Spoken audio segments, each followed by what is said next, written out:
just nothing. But you sure we got that clue? How bad this we go? Don't you know? No more art.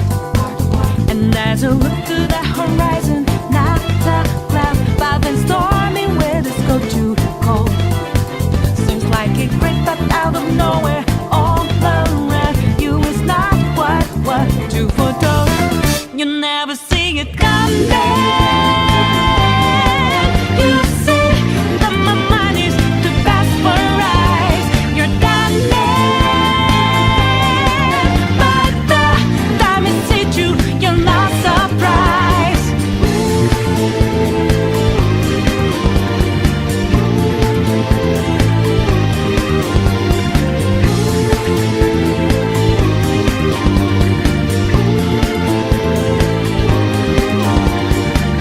You don't care they'd counting on your tips to live?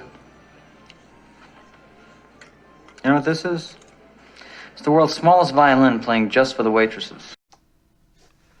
Good afternoon, good morning, good evening. This is DSP News, the unreliable ones. Ladies and gentlemen, welcome to the newsroom and welcome to the Galtopia News Network, your unreliable source for DSP News. No tagline yet. I know you guys don't smell no bacon cooking. I know you guys don't see no bacon cooking, but I have something a little bit different for you. We're going to give you guys a little bit of variety. You're not going to just get pork today, okay? You're going to get you're going to catch some beef too. I don't know if I'd consider him either prime cut sirloin or Salisbury steak. I'm not sure yet, but we're going to find out. And I'm going to let you guys decide as we move forward in this. Ladies and gentlemen, this expose is being brought up because, one, I haven't done a video in a while, in a couple of days, which seems odd. And I know people are very, very upset at me. I've been very bad.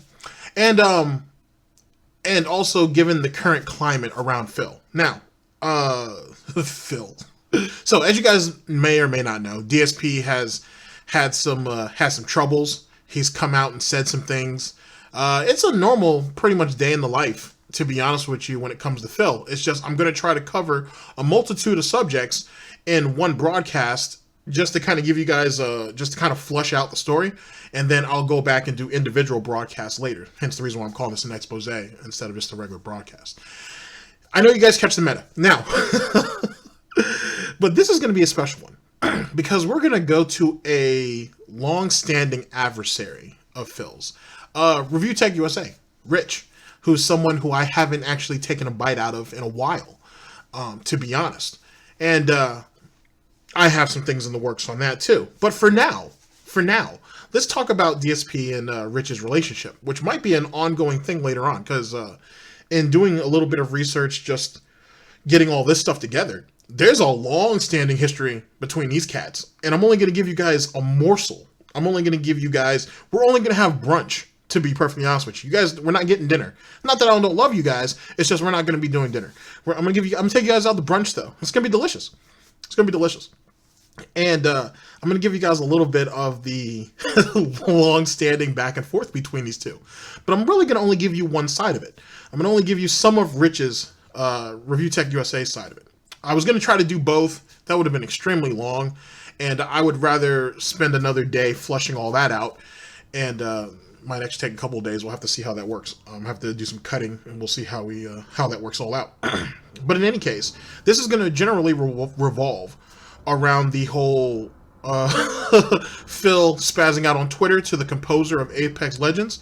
We're gonna really focus more on the aftermath of that, to be honest with you. Phil has narrated his own ending, where he comes out triumphant, the hero, if you will. Right.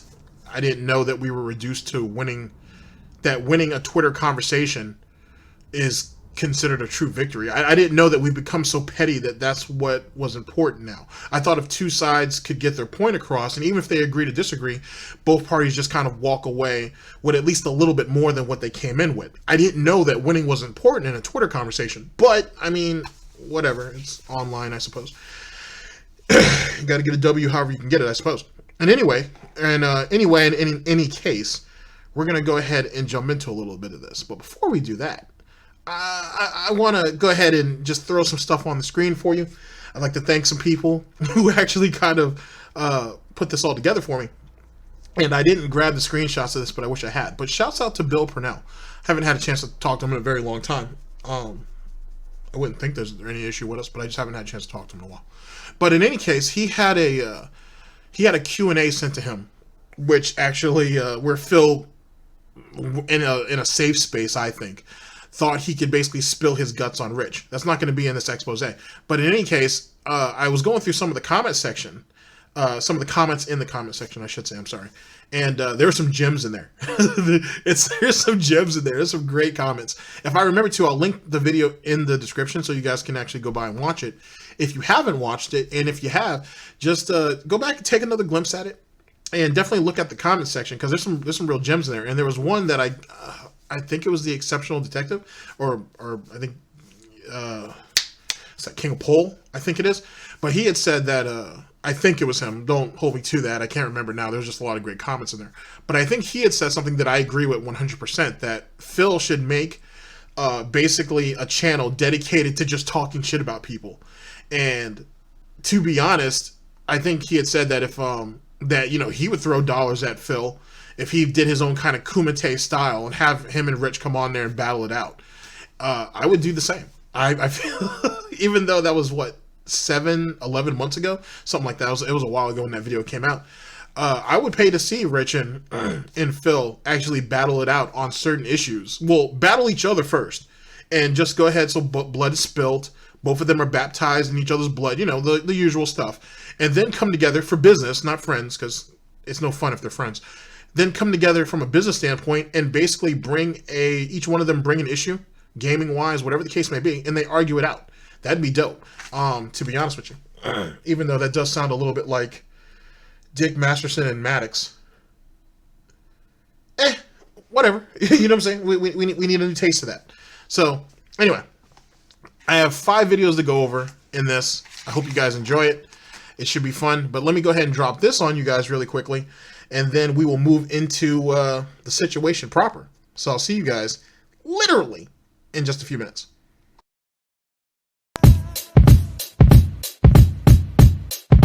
Who is it? Well, it's Grand Pooba, honey, with my man Stud Doogie Love, dropping 2000. Dig the way this go down. Cookin Soul. Check it. I hit a flow off, dipped in low, sit back and sip mo as I count my dough. Grand Pooba Maxwell, Doogie, coming with the New York. We keep it real like jail when we might talk. Honeys know cause when I'm in that set, Grand Pooba is the one who makes they stink box wet. So let me tell you something, lady, when your float is floating, it's all creaming, baby. I made this one for the honeys in the party, to find a hearty and dance body to body. Step 1, first you grab honey by the waist. Step 2, then you move out of ghetto pace. Step 3, then you look the dead in the face. Step 4, now it's time to leave this place. Hold up, be careful of the cheesers, the teasers, the one who wants the money and the visas. I'ma tell honey straight off the back, but please don't even go there with that. Dig it. This one's designed to make the spine in your back whine. Grand Pooba, nice sit up for you every time. Oh yeah. And you say New York City. Oh yeah. And you say New York City. Oh yeah. And you say New York City. And you say, could it be I stayed away too long? Thief MCs be wishing I was gone, because they wanna be where I are, but you can't get that far, so stop wishing on the star. It's only 1 Grand P, so honey, do what you did on the night you creep with me. There's no doubt I come real with that, the butter trap, the one that makes honeys hit the bed mat. I'm energetic, poetic, athletic, with good credit, so just move like I'm Simon and I said it. You see my flow is just a step ahead, I'm still wicked in the bed, because I'm downright nasty like newlyweds. So back up and let me breathe, cause when it comes to getting down, I'm getting looser than a crackhead's hair weave. And I bet your mind golly, while you never find a style like this if you search a million miles. So once you let Pooh by a nice yo party, I hit a flow like Al Jarreau. Hey, I get to legitimately criticize DSP Gaming. Yes! Yes. Ah, yes. All right, ladies and gentlemen. Hope you guys like my music choice. I'll leave the link to that actual full mixtape by Cookin Soul down in the description box below, as well as some other interesting things, to be perfectly honest with you. I ended up stumbling upon that maybe a week or two ago, and there's some great tracks in there. So expect to see some of that in the broadcast moving forward, and shouts out to Cookin Souls. He has another mixtape too I'm going to actually probably integrate into this also. Ladies and gentlemen, we're here with the king of cumbers himself. The king of cumbers.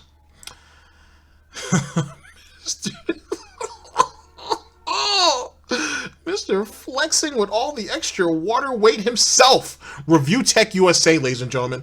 We are here. Apex Legends, Content ID problems, and why DSP Gaming is failing. This was, ladies and gentlemen, posted by ReviewTechUSA on February 25th of 2019. This right here, ladies and gentlemen, is ReviewTech giving his 2 cents on Phil and on his travesties. Now, ReviewTechUSA has had a long-standing type of thing with Phil. Now, whether it started off, I could probably honestly say it was never meant to be malicious, but it was certainly a chance to poke at Phil and catch him off guard. Now, I don't know when their first actual exchange was.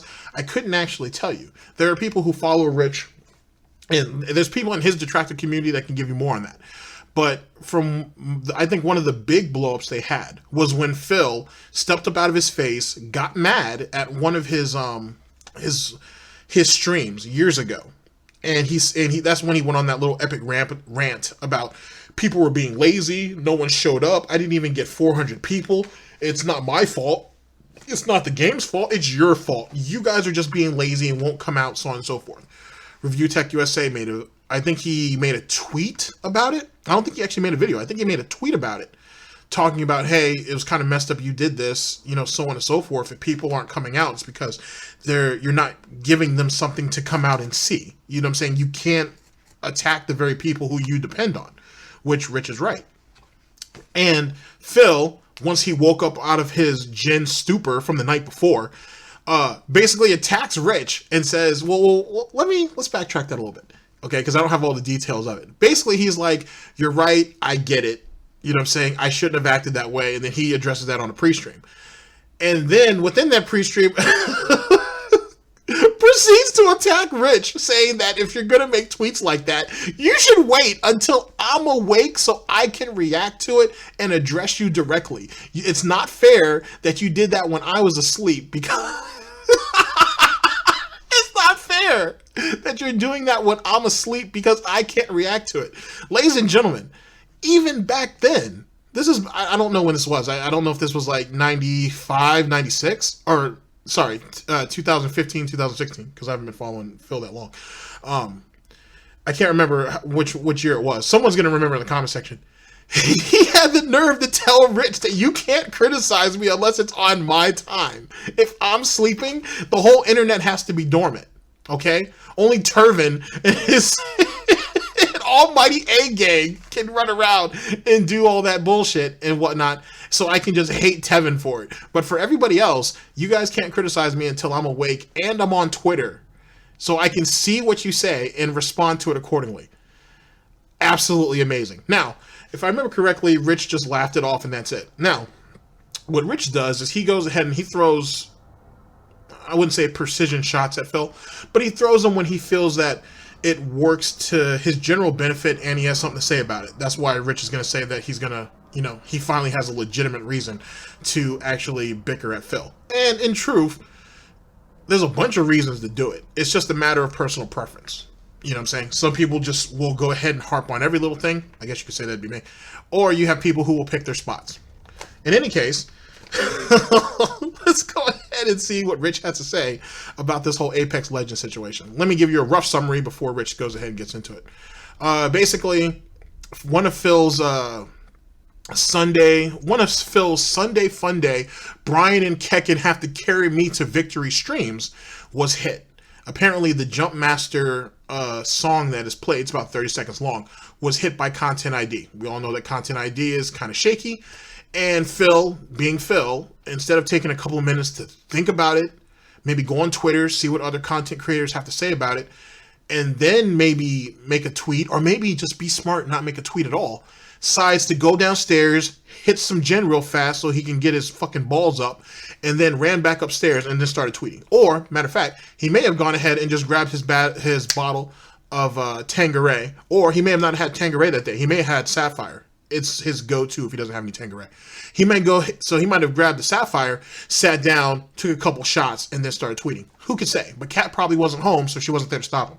In any case, he decides to go online and make a fool of himself, basically attacking the company and about this whole situation with Content ID, calling them whatever bullshit names that decide to come to mind. The composer, the person who made the music, came in, explained the situation, said it wasn't meant to happen this way, and they're working on it. Phil decides to fire back and basically be like, oh, well, you're just doing this for money, so on and so forth. You're hurting content creators, this, that, and the third, yada, yada, yada, so on and so forth. The content creator, or the composer, basically retorts and says, hey, yet again, this wasn't meant to happen this way, okay? We're just trying to protect some of our intellectual property, but at the same time, we don't want people to get hit, because guess what, Phil? They want people to play their games, not just on YouTube, but on Twitch. It's advertisement. So, you know what I'm saying? Also, you're forgetting the fact that YouTube was trying to cover their own ass, hence the reason why the whole situation happened in the first place.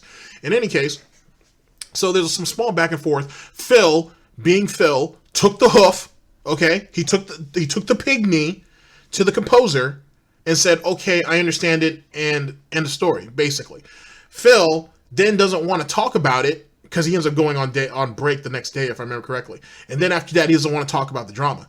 Now, all of a sudden, Phil wants to talk about how victorious he was and how the actual composer took the knee because Phil made a valid point, and by that, Phil won the argument.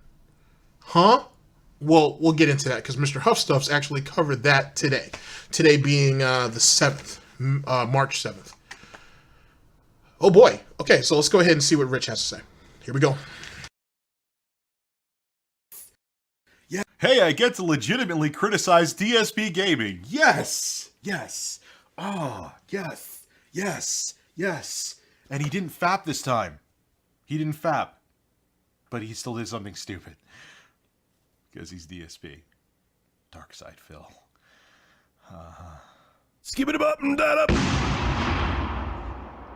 So YouTube's Content ID system. It's fun. I love it.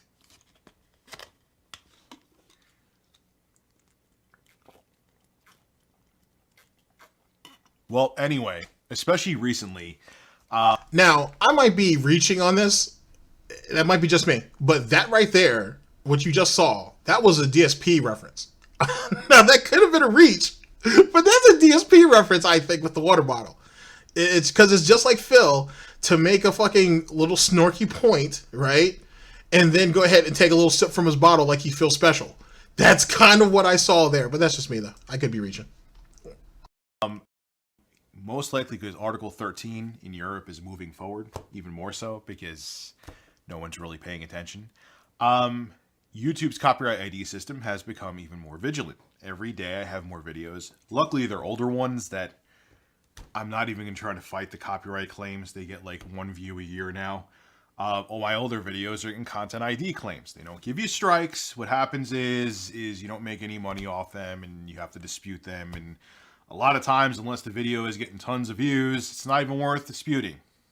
And it's just like, oh, look, that list is growing. Videos from 4 years ago that no one watches anymore now have content ID claims.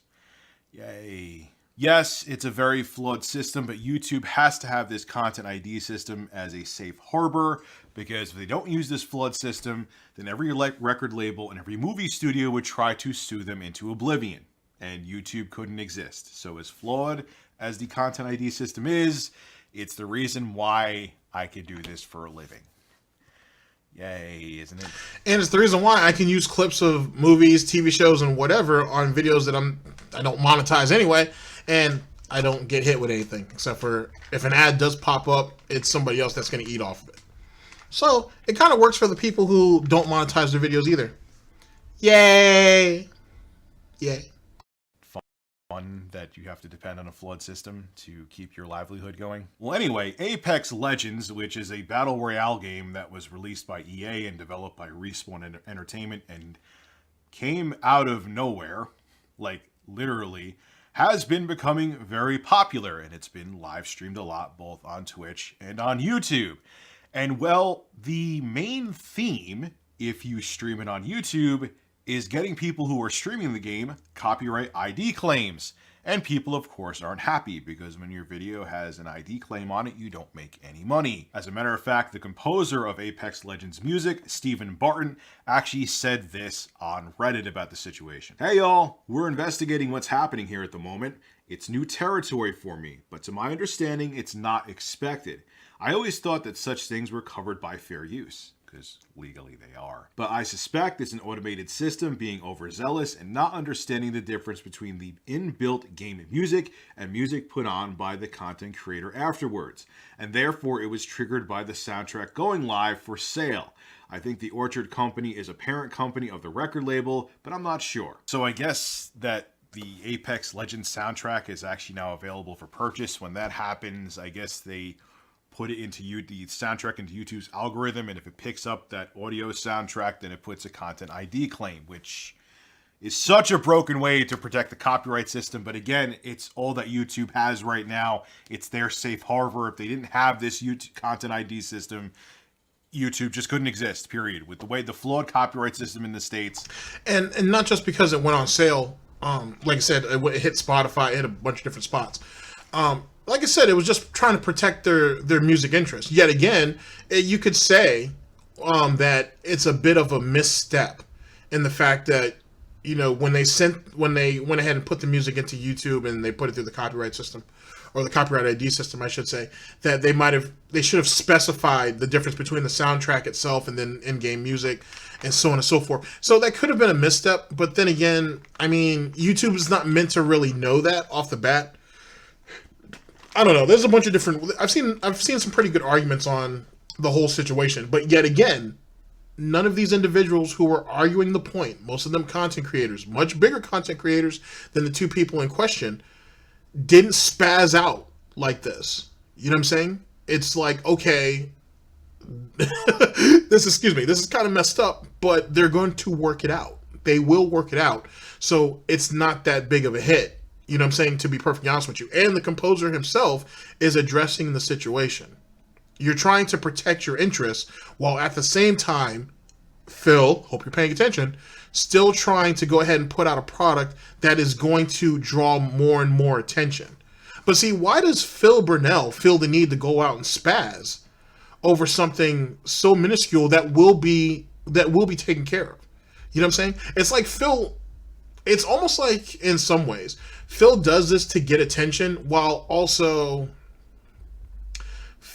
there's a part of Phil who just can't control himself. And then he gets mad when people fire back at him, like how he's mad at Rich currently.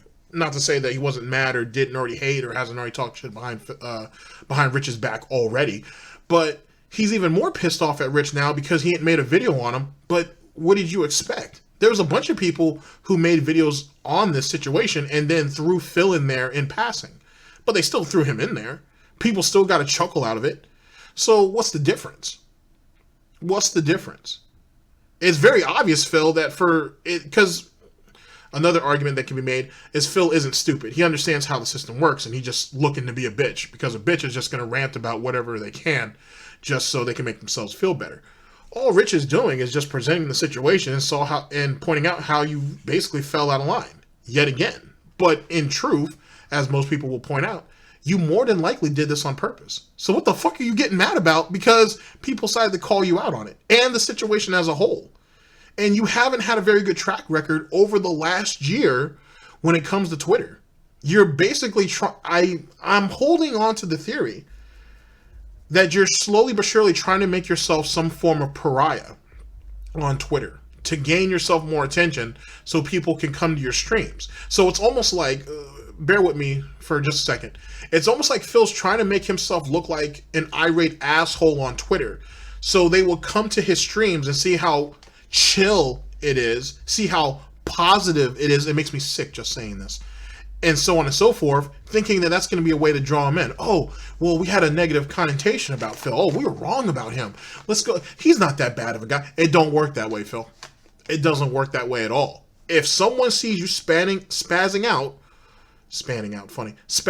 on Twitter, when they come to your streams, they expect to see the same level of spaz. That's what I'm expecting. I think that's what most people are expecting. So when they come in and see some old dude sitting there with like somewhere between 5 and 15 minutes of dead air, that's going to be like, okay, he's garbage. And then bam, they're out. So now not only did you lose a potential viewer, but if that person was going to tell, 10 people, you've actually you went from losing 1 viewer to now losing potentially 10 more viewers on top of that. And then that just continues to multiply. It's online. People tend to share what they consider good content, or what they consider as good content, I should say. Like, you don't think when you do shit like this, you should be glad that people make videos like this on you, to be honest. But see, Phil watches Rich video, took what he wanted, and then went on his way, instead of actually absorbing all of it, looking at the big picture for what it was. Oh well, let's continue. And now throughout the world, especially good old Article 13, looks like it is going to pass. Yeah, they need to have this system. It sucks. Well, anyway, Twitter users were understandably complaining about this. It's going to suck for Phil when he loses. Wow, look at that. Rich has the prayer hands just like Phil does. Anyway, it's definitely going to suck for Phil, losing that European fan base, which is a large demographic for him. It's a very, very big demographic for Phil. So for Phil to lose that, that's going to be a major hit. So that whole thing about South Galtopia, which is YouTube, by the way, for some of you guys might be new to this. For South Galtopia, Phil can't just run down to them anymore and say, you guys need to step your shit up. Now, North Galtopia needs to step up too. I mean, they got to step up in a big way. And that means he has to literally beg for new whales to come in to save his ass. And being that, he has this vacation coming up for mommy and daddy, which is an interesting situation in itself. I'll touch on that just briefly. How is it that this whole vacation situation, right, which was supposed to be, I'm taking Kat to see my dying parents for what is possibly the very last time, now morphed and twisted and contorted itself into, oh, well, my parents are flipping the bill because they really want me. They really want to see me. They really want to see Kat. And, we're just going out there for a couple days to spend some time with them. And then I'm going to take her to my old stomping grounds. And I just want her to see what Connecticut's like. And it's time away. It's that, he didn't actually say a vacation, but it's that time off that we both need. What happened to the whole dying parents situation then? How did it morph from you going out there to spend your last bit of time with them to now being, if I had to guess, because he says he's going to be out there for like a week, you spending maybe the first day in Connecticut with your parents, you spending second, third, fourth day basically going around spending a shitload of money that you don't have, so I'm wondering who's covering the bill on that, to the fifth day spending time with them, getting any gifts that they decide to give you, your father probably passing you a little bit of money in your suitcase or whatever to try to help you out, as most parents would do, and then shipping you off. That's what it's starting to really sound like. It's kind of starting like what we always thought it was going to be, a vacation. That mommy and daddy isn't necessarily sick, or they might be sick, but they're not as gravely sick as you made it sound. It really comes down to the fact that they just want you to come out and see them. The spring would be a good time to do it. Come on out. Okay, your father hasn't been that well, but he's been getting better, and he feels that this is one of the better times to come see you, or your mother, or both. I'm just saying, ladies and gentlemen, something to kind of stew about moving forward. Now, back to the business aspect of DSP Gaming, or DSP Enterprises, is once Phil loses that European base, if he does, because to be honest, no one wins in this whole Article 13 situation. Nobody. You know what I mean? For us to lose the European, lose our European brothers and sisters doesn't help anybody. Even if you guys think it's gonna be one of the death claws on Phil, it's not worth it. There's a lot of talented people in Europe, and there's a lot of really, really good people. And to lose them, to see Darkside Phil fall down a rung or two is not worth it. But I think we all agree on that already. So let's continue. DSP News is my favorite, by the way, because Phil, you just, after doing it for all these years, you still understand what you're doing wrong. It's gonna be so fun. I'm not gonna attack the guy, but anyway, hold on. So people were complaining. understandably on Twitter about this because it should be covered under fair use. They're streaming. It's a transformative work, blah, blah, blah, blah, blah. Legal terms, legal terms, legal terms. Well, anyway, this guy on Twitter said, hey there, Composer Barton. Apex Legends' main theme, Stephen Barton, is for some reason copyrighted by the Orchard Music. Can you do something about this? This is literally the in-game music and is affecting all Apex Legends content creators. Stephen Barton responds with, we're on it being investigated. I think it's an automated system since the soundtrack album went live, but I flagged it internally yesterday afternoon after a few other streamers who hit similar issues mentioned it. So look, it's good, man. The guy's working on it. EA's working on it. Trust me, they want you streaming Apex Legends. The issue's going to get resolved. If they want to be competitive with Fortnite and PUBG and so on and so forth, even though I don't really consider PUBG a competitor anymore. I know a lot of people are still playing it, but PUBG is not what it was in 2017. Blackout might have been what he was thinking about before he said PUBG, but I mean, you get where he was going with it. But I would have said Blackout, to be honest. They're gonna fix this. Trust me, they didn't mean to do it. Shit happens. YouTube's content ID system is flawed. But now, DSP Gaming does what he does best and makes himself the king of gout. Look like an idiot. And that's just what he did right here. They call me DSP said on Twitter, and I saw this with my own eyes, and you're seeing it now. Warning, the brainless idiots at EA, he has such a way with words, have loaded the 30-second clip of music when you jump from the plane in Apex Legends into YouTube's content ID system, and all of my vids are now getting claimed. Yes, EA is actually this stupid/greedy, so disable music in the game. Now, before Rich decides to rub that bald spot of his, just a second. Now, ladies and gentlemen, if you guys have been watching any of the Apex streams, right? Dark Dave, Mirror, Lightside Bill, I think James the Lester has restreamed it maybe once, and then obviously Tevin. If you've seen any of those streams, right? To be honest, the real stars of those streams and those videos in particular are really just Brian and Kekin. Those two have pretty good chemistry, the way I feel. Brian is very much a standout. He's his own man. He definitely, him and Kekin both reduce a lot of the dead air. They are both pretty interesting individuals to talk to. Like I said, him and Kekin are really the only people that are interesting in those streams and videos. Phil's kind of just there. But those two are the main attraction. And the way those two coordinate with each other, they do it extremely well. Phil maybe has his moments. I wouldn't call them clutch, but he does have his moments. But it's really those two individuals that carry the day. And because Phil sees the type of attention that Kekin and Brian are catching, he wants to capitalize on it. If he couldn't get Brian in on that, he probably wouldn't even do it. Now, I understand that Phil's trying to rotate between his moderators and maybe a few trusted members, air quotes, to try to, broaden the pool of players, if you will, for Apex. Smart on him. But in truth, that's probably the most attention that he catches in the week, unless Phil is spewing his usual drama. So there's a reason why Phil is fighting so hard for Apex. I'm just throwing out some narratives. Here we go. Phil, I have my issues with EA. Hold on. Let me just read you Stephen Barton's reply because Phil just made himself look really bad. Stephen Barton said, actually, no, they didn't. And no, they aren't. And it's being rectified. It was automation, a knock-on effect of releasing the soundtrack album to all digital platforms. We're working on it, not intended behavior.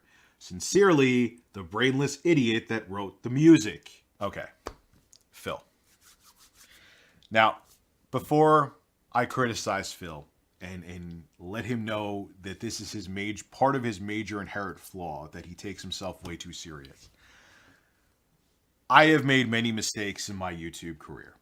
I have made many to the point that probably is the reason why I'm not at 1 million subscribers yet. You don't say. Okay, I've done dumb things in the past.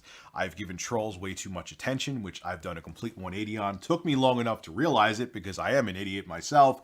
But I finally learned that the worst thing you could do... That was after flagging videos, having these guys' channels taken down, stuff like that, yeah?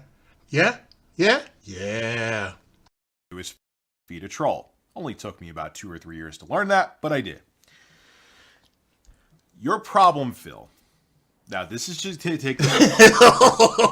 Sorry. Now, this is where things get interesting. So, one of the interesting factors and parameters of the Phil and Review Tech relationship is Rich likes to model himself on the fact that he has observed Phil, and he has quite a bit. Phil, any of Review Tech's detractors will tell you this, at least the ones that are still around that haven't been taken down. I say that with a heavy heart, by the way. He models himself that he's learned off. He's watched Phil. He's observed him. He's analyzed his movements. He understands the pig roach, and he's learned from his mistakes. The irony, though, in all of that, the irony is the fact that he's made some of those same mistakes. He has walked down that same path of gout in some ways. He may not have gout. I don't know if he does or if he doesn't. But he's walked down that same path and has done some of the same shit that Phil does. The only difference is, right, and this is where Rich kind of tries to separate himself from Phil, is that he has stopped some of those things, where Phil continues to do so. You guys have found this out recently when Phil, yesterday or the day before, admitted that he sent people to go after Tevin and to go after, praise be almighty, and went after Bhil Purnell, went after Tex. He changed his, I think his name is different now on Twitter, but they call me Tex. Went after Tex and had them guys taken down. He admitted that he sent people to do that, which even then, that story right there in itself still doesn't hold up, because the power of a partnered channel on Twitch is really the nail in the coffin for a situation like that. So let's go ahead and let me kind of paint the picture for a minute. Let's say that, and I agree 100%, this is what Phil did. He sent a bunch of people out there to flag these channels, but they still weren't taken down. So Phil, like in his own words and his vernacular, behind the scenes made an executive decision and then convinced for all these guys to be taken down. But what Phil needed was traction. What Phil needed was a little bit of mud on these guys' names to give him probable cause to take them down. So what Phil did is he sent these guys out there, attacked these 3 individuals, and then he comes in later on and is like, hey, I'm the person that they're attacking, this, that, and the third. I'm sure you've had the reports from other people flagging them. I need you to take them down. And then in turn, that's what happened. So whether Phil wants to say that someone else did it or he did it, either which way, he still did it. And then this goes back to this whole little narrative Phil has where, and everything that is said about him, there's just a smidgen of truth. You never say something like that. It's because of that smidgen of truth, Phil, is enough. It's not even wiggle room.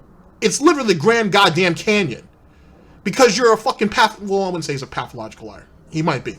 But because you lie so goddamn much about the dumbest shit to only 2 months later actually end up revealing the truth, it's only believable at its origin, at the alpha, that you sat there and you set this whole situation up.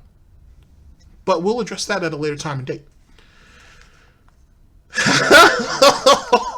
Oh my gosh. I can't wait to go through these 2 guys' histories. It's going to be amazing. And we haven't even scratched the surface yet, ladies and gentlemen. I have so much goodies for you. I've been a good boy. I got so much goodies for you. So many goodies. I didn't do nothing wrong. I didn't do nothing. I'm a guy who just went where a company manually put a false copyright strike on my account. Okay, and I lost it there, which that's more understandable. I think no one could get mad at me or Kyle from Bitwit for losing it when a company, abuses the system purposely, manually, because they're trying to sweep something under the rug. But Phil, which in Rich's defense, and this is gonna be one of the rare occasions where I do this, he's right. Like some of the companies out there are becoming more and more malicious with their flagging of content, even going after old content, like going after old videos years and years back. Kind of like how people like to go and look up people's tweets from like 5, 6, 7 years ago and try to throw it up in their face. It's really amazing where we're starting to go with all of this. And then given the whole Kick Vic situation, I might go over something like that with Asian GTG, or I'll just put that on my second channel, or I guess you can say it's really third channel. We'll say second because that's the one I'm currently working on. I might bring that situation up. There's other stuff too, like the whole fall of Stream.me, which is a shitty situation in its own right, but at least people are getting paid out. Praise be Almighty. He ended up getting his money. He ended up getting that almighty A gang cheddar. You know what I'm saying? So that worked out. There's just a lot of nonsense online right now, and companies have been paying attention to this for a number of years, and using YouTube's policies to their advantage. It's starting to become harder and harder to, unless you're in bed with these companies already, directly sponsored or directly under contract with them. And don't ever think that some of these bigger YouTubers aren't under contract with some of these people, because this isn't like a buddy system on YouTube where you collaborate with somebody on a couple of videos, you guys make a bunch of money, and you guys, by a verbal agreement, you guys split the money equally. A company, a major corporation is going to protect their ass and have that shit in writing. To be honest with you, we all should have stuff like that in writing. Just because, even if you guys are friends. If you guys are friends, then this is just a piece of paper. You're going to honor what's on it regardless, because you guys are just sticking to friend code. Sadly, though, we've seen a lot of friendships on YouTube get broken up over something like that. Something very small. You know what I'm saying? Fucking whole channels getting destroyed over $100. So, just something to think about. Let's continue. You've been doing this for longer than I have. You know how the content ID system works. You don't get strikes because of this, but it's a flaw. So here is the problem, is that you go from 0 to 1,000 miles an hour. Instead of like a perfect example of how to kind of handle something was when YouTube says that videos can now get demonetized due to negative comments. And I said, YouTube, that's absolutely ridiculous. Like, that system could be abused. It's virtually impossible, especially if you have a larger channel, to control the comments, so on and so forth. They're not, but see, you're missing the you're missing the meta in that, Rich. What they want is they want to do away with the comment section. That's what YouTube wants. They want to do away with the comment section, and then they can promote the videos that they want. And they'll protect those individuals who they're going to protect in that bubble or in that circle, if you will. So if you want to, make money on all your videos, you go ahead and take the easy step and kill your comment section, which in turn kills interaction, which in turn is going to hurt you in the algorithm. Come on, Rich, you know all this and whatnot. So I'm not actually explaining it directly to you, but you do know all this. And end up like DSP. And you guys have all seen what is essentially the piggy boneyard, which is his channel and his views.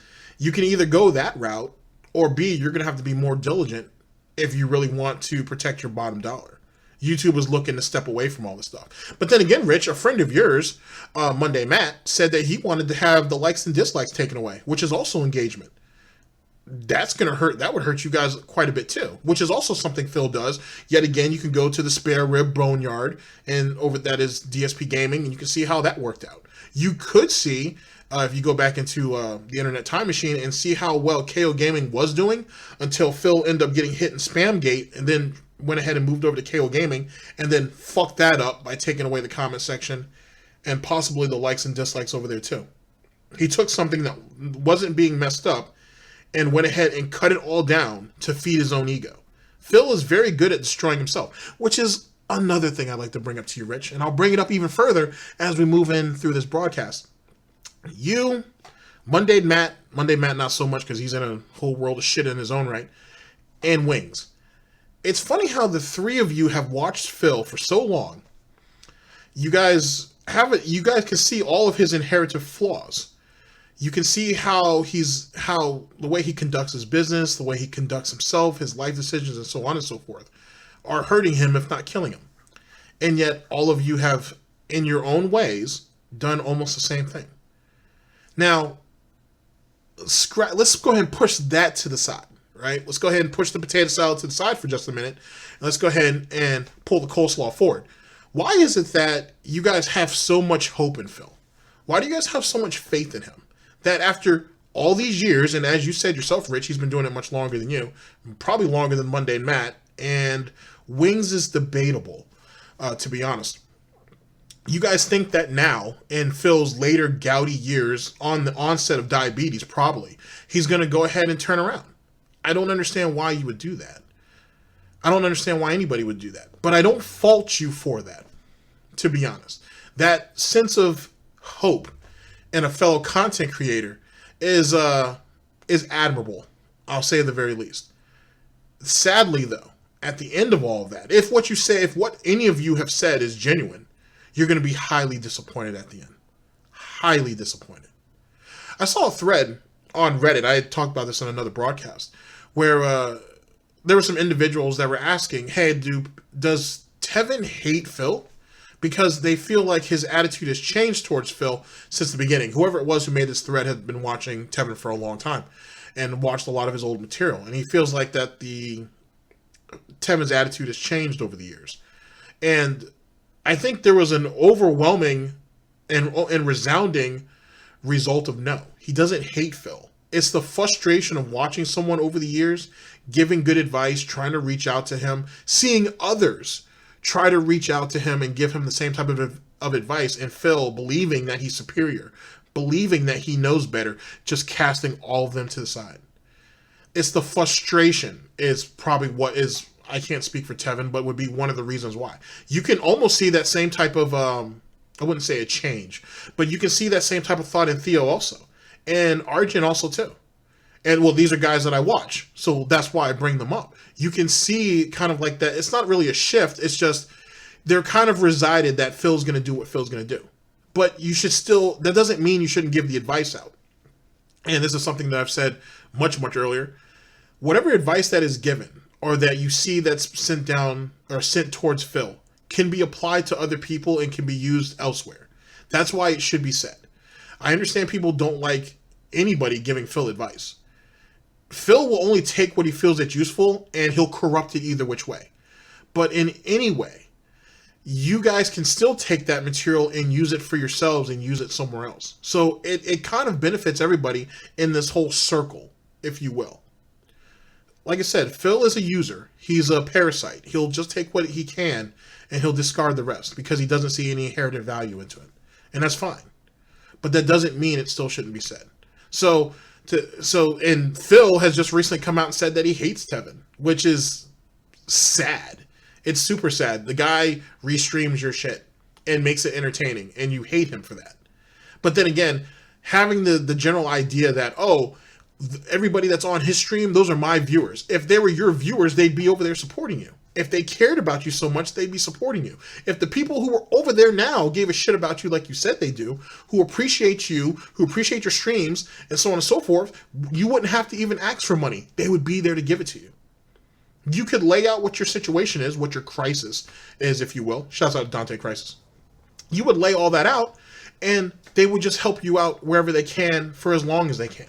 Just like YouTube loves you in your streams. If they loved you so much, why don't they ever promote you? Ever. And the only couple times that they did is when they were using you for the proverbial guinea pig that you were. And even then, when's the last time they done some research on you? When's the last time you've been prodded?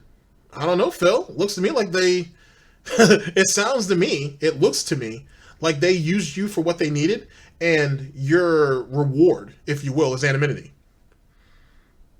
I'm not saying that Phil is unbannable. He can be banned.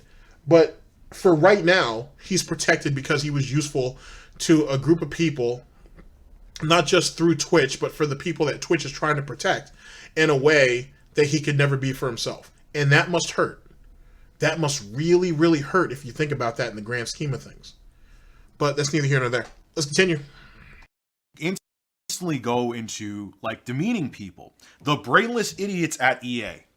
You know the content ID system is flawed. It's not just EA. You know that the system as a whole is flawed. I'm getting, especially now because Article 13 in Europe is moving forward, I'm getting all these different videos now getting content ID claims on them. And it's not the brain dead idiots. It's YouTube trying to cover their asses. So if Article 13 goes into full effect a couple of years from now, they aren't hit with lawsuits from everybody under the sun. But you always go to this brainless dead idiots. You've even called people a YouTube like nasty names, and it puts you on this island where you're isolated. That's what he wants, though. The demeaning aspect of Bhil Purnell is what gives him power. Phil always says, it talks this whole positive bullshit. He's been doing it for a very long time. But in truth, everything he does is negative. Everything that he's ever been successful at has been negative. All he is, how he started, how he got his, everything that DSP Gaming, KO Gaming, Darkside Phil, everything that he has online is negative. Nothing Phil has ever touched, nothing that Bhil Purnell has ever touched has been positive or ever meant anything to anybody but Phil. It's always been negative. In his vernacular, in his vocabulary, the whole part of a conversation will always have something demeaning in it. And the reason why is because that gives Phil power. He feels that justifies what he's saying and the actions that he's taking. He feels that that's what ended up he thinks he knows that that's what brought people in. His negativity and him being the realest guy on YouTube. So he's kept that aspect and he's continued to move forward with it. The problem is you can be the realest person on YouTube and not demean people, not say these type of things to cut people down. But see, the problem is that's what people do to Phil. Sorry. That's what people have done to Phil, and they've probably done it to him almost all of his life. So that's how he chooses to respond. Let me give you an example. Let's say you have 2 children, right? Let's say you treat one child who messes up. You sit down, you actually talk to them, and you explain why you're upset. You're explaining what they did wrong, and you explain for them not to do it again. Let's say the other kid does the exact same thing, but you shit on him or her constantly for it. And not only do you shit on them right there in that moment, but every day for weeks on end, you continue to shit on them, right?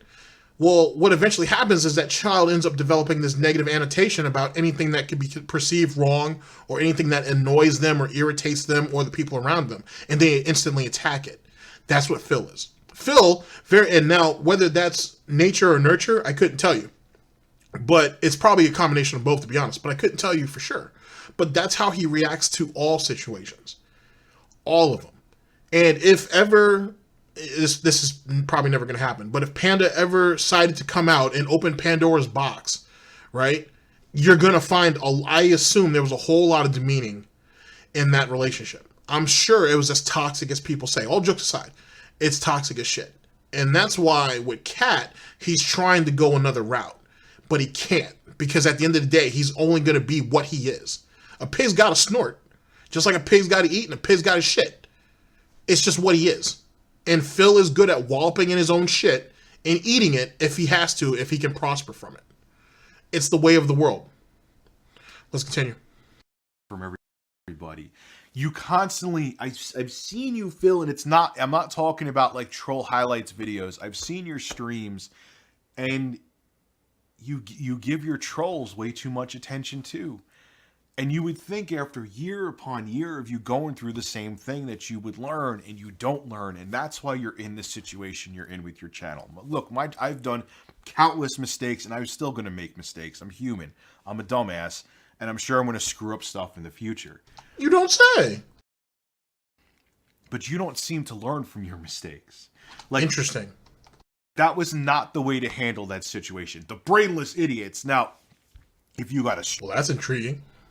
Strike on your account, riveting even, then I could see you being a little more mad. But you know how this content ID system works, and you go way too far, and you have the composer of the game that you're live streaming knowing now that you called him a brain dead idiot, and you burned another bridge. And this is why, as a whole, Phil, you're correct. So I'm glad Rich brought that up. So you know how in a recent video, you definitely find it with in a Snort Purnell video or a Mighty D video, where Phil has talked about how the reason why he can't get sponsorships, like he's kind of put the last death nail into that. Oh, I can't get sponsorships because all these haters hate me and so on and so forth, yada yada yada, and they fucked up all my stuff behind the scenes and so on and so forth.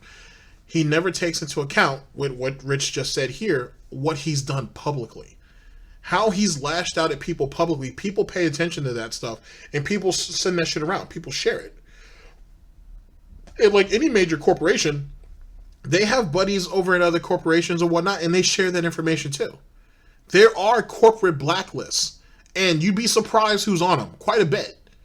And Phil is definitely on a bunch of those lists. And I guarantee you, to at least a much smaller extent, it's not the detractors' fault for that. Phil has done a very, very good job at pissing people off for no goddamn reason. Attacking other content creators for no reason. And those content creators are linked to sponsors. And those sponsors follow those content creators. So when they're watching all this nonsense on the timeline and this guy, They Call Me DSP pops up, they're going to look at this and be like, we don't want that. We don't want that at all. Now, if you get a couple of people at that sponsorship company who see that company who sponsors, I should say, when you see his name pop up a couple of times in a couple of different situations or instances, it makes you think, yeah, he's definitely someone we don't want to deal with. So trust me, over the years, Phil has done quite a bit to screw himself over. Twitch initiated a bounty system that was easy to use and can be based and can benefit everybody. And it still is, and it still will. But Phil, Darkside Phil, DSP, the king of snorts, the king of gout, Dave, he's done a very, very good job of fucking himself out of that situation. I've always said that Phil is his greatest as well as his worst detractor. He is his greatest detractor by far. He is the greatest deficit to himself, and he always will be. Hence the motto on this channel, you give Phil enough rope and he'll hang himself. And he's done a very good job doing that. And he's done a very piss poor job of accepting the fact that he's done it. And that's why Phil needs detractors. He needs the trolls and the haters because he needs someone to blame. He needs someone to take the heat for him. He needs something to talk to. If Phil's life was positive, Phil would be boring. Phil would be boring.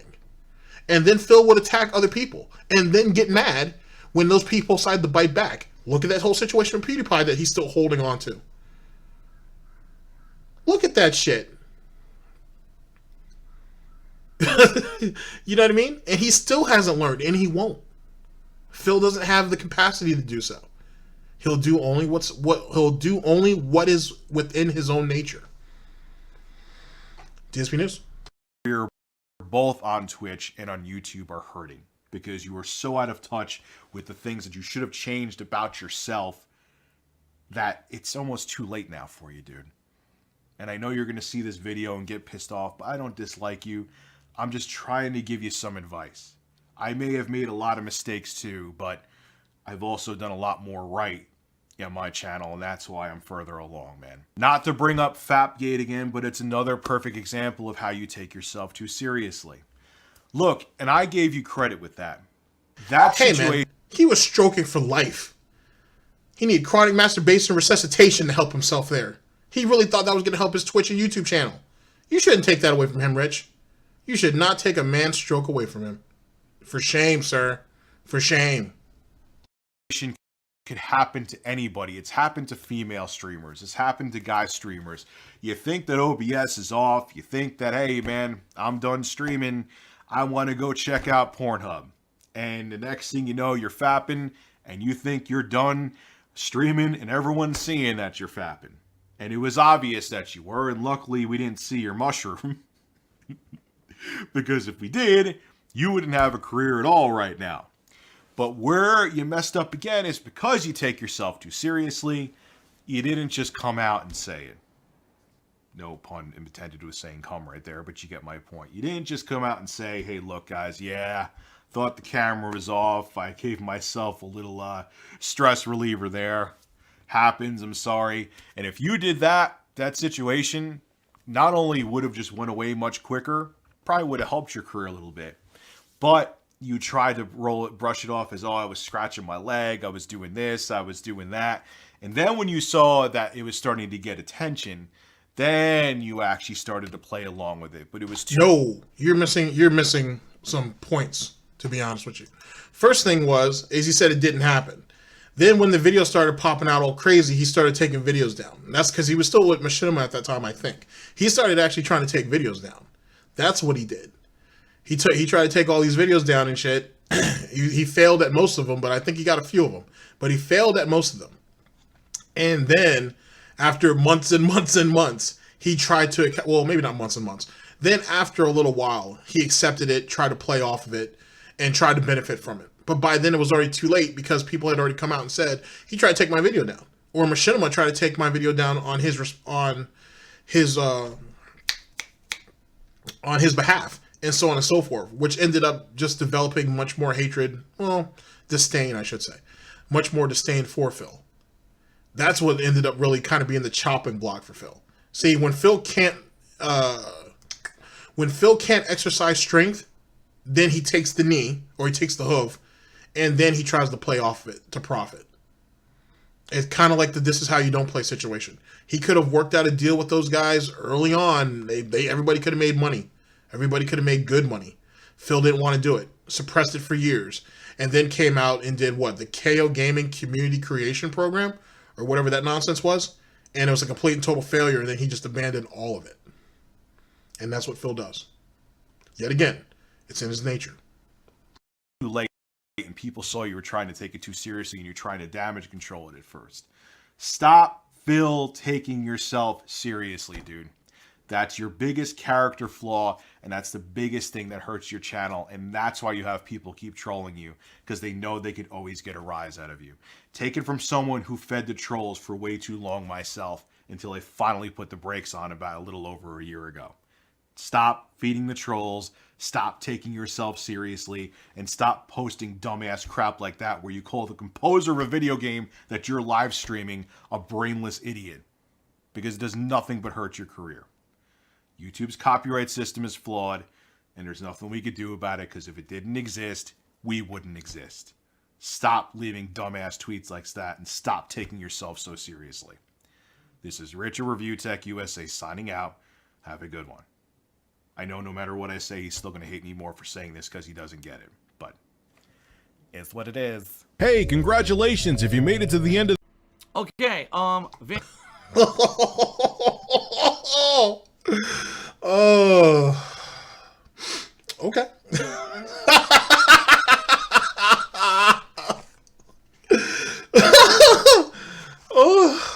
Oh boy. Well, you know, Rich got himself a couple 100,000 views off that. It worked out. It worked out.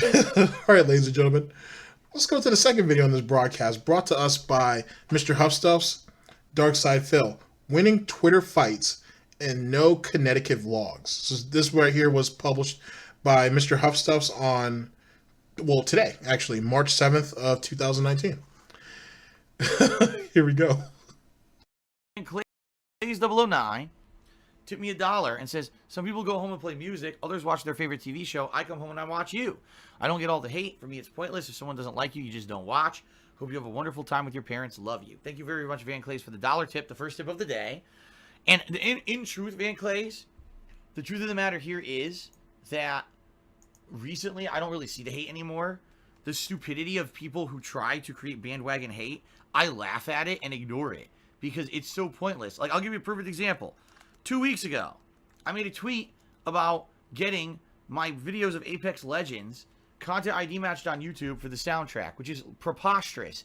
There's one piece of music in the whole fucking game, yet somehow all my gameplay gets claimed for the 30-second clip in every match, which makes no sense.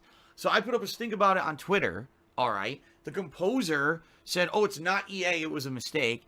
And then people tried to flip this into some negative thing about me being a moron or something, which makes no sense because if you actually see the intelligent conversation I had with the composer, we went back and forth a little bit.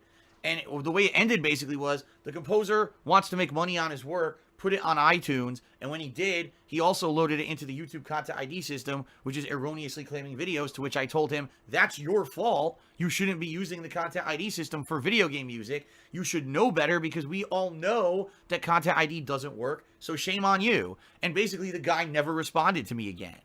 You know? Now, as you guys can see on screen, we know that's a blatant lie. And the guy said, if you guys heard the first part of the broadcast, that it was an unforeseen situation. The composer himself didn't actually know that. He's new to this situation. If Phil was paying attention to any of that, hence the reason why I said, if he was so pissed off about it, he should have gone on Twitter and seen what people were saying, because this was already being spread around Twitter at the time. Then he could have at least absorbed as much as he can, absorbed as much of that as he could, and then move off it. Sorry, I said the same thing twice. And then he could have moved off of it. He could have given himself a little bit of time. But instead, Phil, being Phil, on the basically piggy warpath, decided to do what he did and made himself look like a complete and total nut. And then got embarrassed by someone else yet again, who was being nice about the situation. You know what I'm saying? This composer could have dug in his ass if he chose to. You know what I'm saying? Could have made slow roasted pig butt for everybody and chose not to. Chose to be the bigger man and be like, hey, it was a complete and total accident. We're working on this. Just give us a little bit of time. Keep in mind, though, too, the guy that this composer is going up against is a 36, I think he's about to be 37, a 37-year-old man. Crying over a little bit of music in a video game that he's not even getting any real views on, that he isn't making no real money off of. And Phil's crying about this. You can't write this shit. You really can't. Life is very much stranger than fiction. Why? Because he doesn't have a leg to stand on. He knows that he fucked up. He knows he didn't want to claim gameplay videos, but he wanted to make more money. So he loaded it into Content ID to make more money and make sure no one was... And why do you say it was such the same when it comes to money? They want to make more money. You beg for money all day. So it's funny how it's okay for Bhil Purnell to beg for money, to pay his bills, to pay for his house, to pay his back taxes, and so on and so forth, to move some girl from fucking Michigan to Connecticut and shit, to move another chick, the chick before her, from, Pennsylvania to Seattle. But when someone else wants to make money off what is perceived their hard work, obviously, he composed the music of that, it's all of a sudden a problem. Like, everything that goes on YouTube is just there for Bhil Purnell to profit off of. And if anybody tries to impede on that in any way, they need to be shamed. They need to be, what's that word that Felix used? They need to be lambasted. That's what they need. You're fucking insane. But that is the piggy way. That is the way of the gout force. So funny. So sad. Stealing his work, and he fucked up, and everyone had to suffer for it, okay?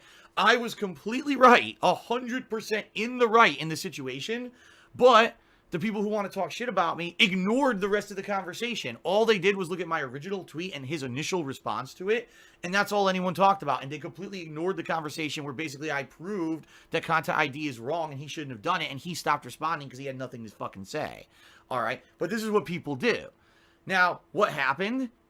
I went on a day off, and people blew this up on fucking Reddit, and some moron made a fucking negative video about me and this about it to make clickbait. Look at what he did to you, Rich. Fucking moron. Decided to make a video on me. Look at what he did to you. He strung you up like that. That's a goddamn shame. Well, no good deed goes unpunished. That's a goddamn shame. Still entertaining, though. Views on fucking YouTube, and I ignored it. I said, I don't care about this stupid shit. This doesn't affect me in the least. Let these morons circle jerk each other all day, completely ignore the facts of the situation that happened, get their little jollies off with this guy. Didn't affect him at all, but he's going on a rant about it. Keep that in mind. Make a couple extra fucking bucks because he's a fucking loser, and then I'll come back refreshed. And that's exactly what I did. I came back on that Tuesday. I didn't give two shits, and we had a fun streaming week after that with zero drama. And that's kind of... It's funny, though, because on your day off, obviously you were monitoring and you watched all these things that went on. You watched Rich's video. You saw what people were saying about you on Twitch. I mean, on Twitter, and probably on Kiwi Farms and Reddit. You paid attention to everything. You saw everything. So you didn't ignore shit. That's the reason why he knows so much about the situation proper. Oh boy. Oh boy. That's detractor logic, I guess. How I'm approaching it from now on. I'm not bothering with this shit. I'm not. These morons want to just be dumb dunderheads and not actually even look into the whole situation. They didn't even read the tweet to the end of the thread to see that I had basically won the conversation and said, no, you're in the wrong by using content ID because we know YouTube doesn't work properly and this is hurting people and you shouldn't do it. And the guy completely stopped responding then because he didn't have a leg to stand on. But people don't want to read to the end of the thread. They just want to make their shit up and pretend like, oh, Phil got owned on Twitter. So fuck them. That's what I mean. These are the level of morons who... I won the conversation. I won the conversations. The conversation. This is what we're going for, ladies and gentlemen. This is where Phil Purnell has been reduced to, where we're reaching for wins on Twitter. We're reaching for wins on Twitter, when in actuality, Phil, EA is going to win at the end. Because if EA, Phil, ever wanted to come back around, not to throw any ideas out there, not to dog whistle or anything, I'm starting to smell some bacon cooking, but not to dog whistle or anything. But if anybody over at EA decided, you know what? Who's that guy that called us some fucking brain dead idiots? I think some guy named DSP. DSP? He's got a YouTube channel? Yeah. What's on his YouTube channel? Well, he's a gamer. Oh, so he plays games. Has he played any of our games? Yeah, he's played quite a bit. Yeah, flag those videos down. Sure, no problem. Quick, fast, and in a hurry. And what are you gonna do, Phil? You're gonna fight EA in court? You're gonna go ahead and beg to that automated system, even though you've never actually dealt with an automated system. You've actually talked to people at YouTube because you've live streamed it at least twice and whatnot, even though you said on both occasions that they weren't actually that helpful and you had figured out things yourself, or at least the first time you said that. So then what, Phil? You're gonna go ahead and plead to YouTube and tell them that what you're being wronged and this needs to be done, when YouTube has already taken the proverbial, not even taken the knee. YouTube has taken both knees. We're just waiting for them to do the head motion. They can't help you. They've already submitted to the situation. What are you gonna do then, Phil? What are you gonna do then? You don't have no money. You broke. So you can't take them to court, and EA wins. Then EA wins, and at least for you, you won't lose your channel. They're not gonna hit you with a strike. They're just gonna be like, oh, you can't make no money off this no more. Matter of fact, this whole playthrough, you can't make no money off that. Matter of fact, these 10 playthroughs, you can't make no money off none of those. Now, granted, you might not be making any money off any of those anyway, but now you're really not gonna make any money off that, regardless. You know what I'm saying? So any of those late night view sessions that you have to make sure the air quotes, the ads work on your videos, someone else is gonna collect that little bit of ad revenue, not you. This is what Rich was trying to tell you about making all these enemies. But don't listen to Rich, though, Phil. It's much more entertaining if you go out there and continue to run around like the village idiot with the noose around your neck. It's just so much more entertaining doing it this way. Seriously.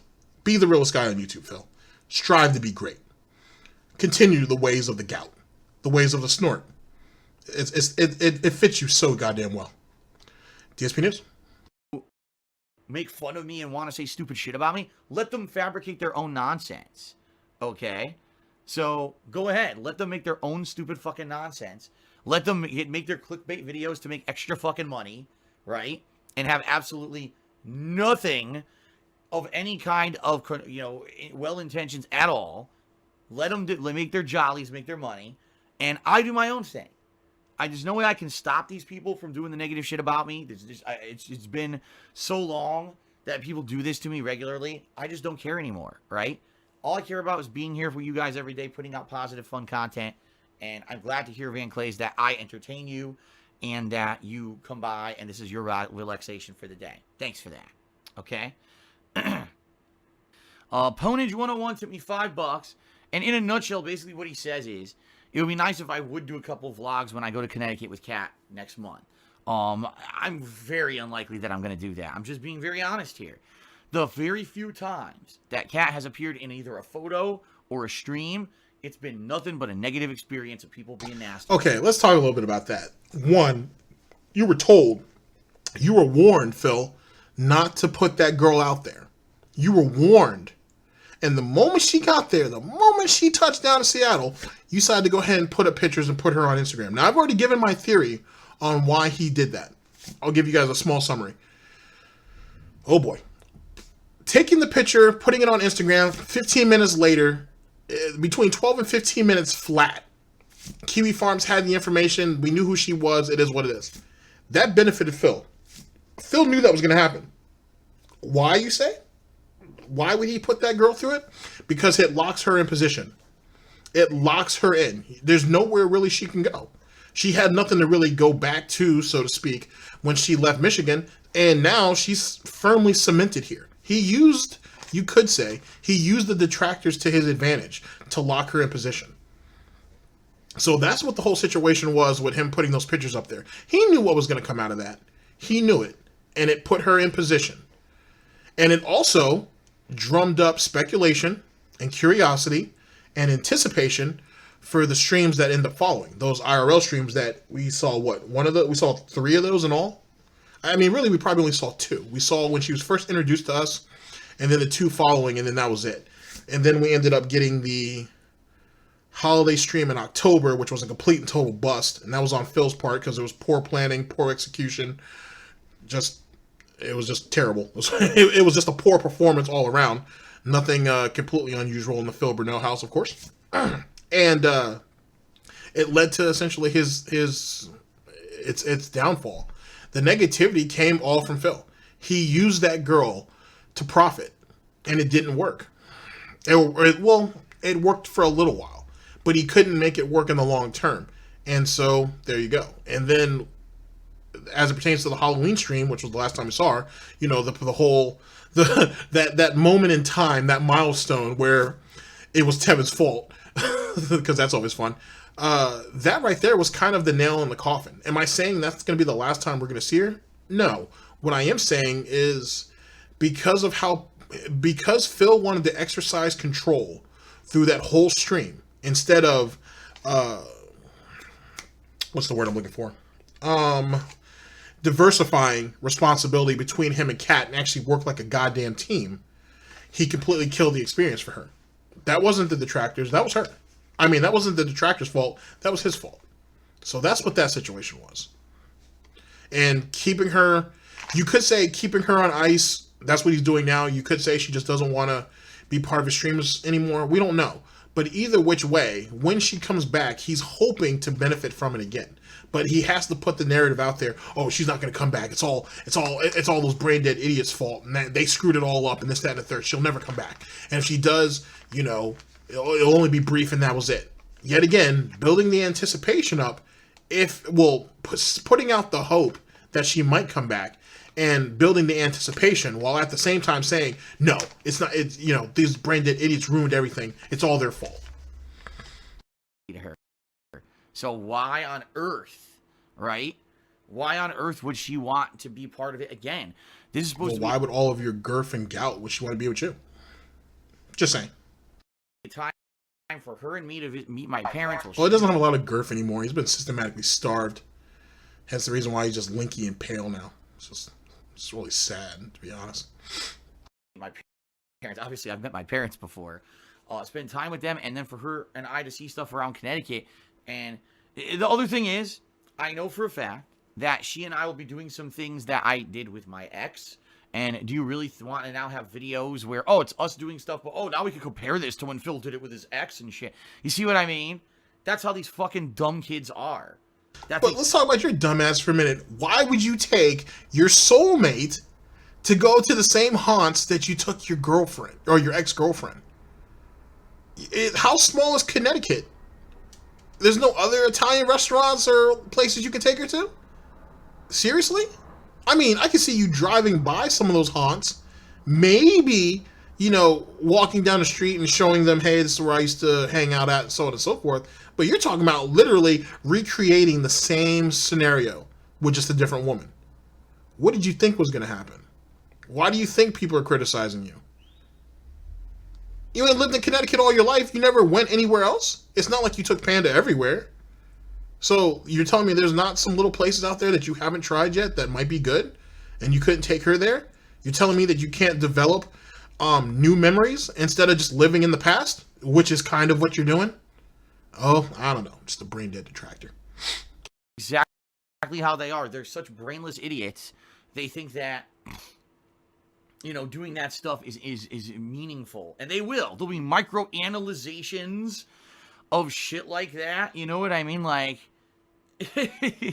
it's just not worth it, okay? It's not. It's not worth the drama. It's totally not. Like I said, at the most, I'm thinking maybe I'll take a couple pictures.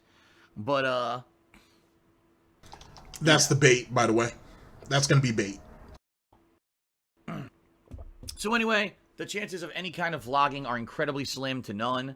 I may take a couple pictures with my phone, but outside of that, I'm not going to be worrying about filming for fucking YouTube or Twitch. It just, I don't care. I'll be very honest with you. Like, the days of me sharing that kind of stuff are gone. You can thank little shitheads like Tevin and other people who this is all they do is sit here and micro-analyze that shit. You can thank them because they're the ones who have ruined it. So it's hilarious because, you know, people like to make fun of this stuff, but now this stuff doesn't exist anymore because of the people who made fun of it. So now, there you go. You know? So it's your own fault that it doesn't exist anymore. So there you go. Now, who do you blame? You blame me? No, you blame the shitheads who wanted to be completely negative and take personal stuff and spin it into attacks and shit like that. So there you go. That's why. Wait, there's people in your own fan base that question some of the decisions that you made. How are you going to cry for money that you need money one day and then go on a fucking vacation the next 3 or 4 days? That wasn't just detractors. That was people in your own fan base that questioned that. I mean, you shouldn't have done it. Or at least you shouldn't have vlogged about it. You did that. So yeah, it is your fault. Because yet again, you're the one who puts the information out.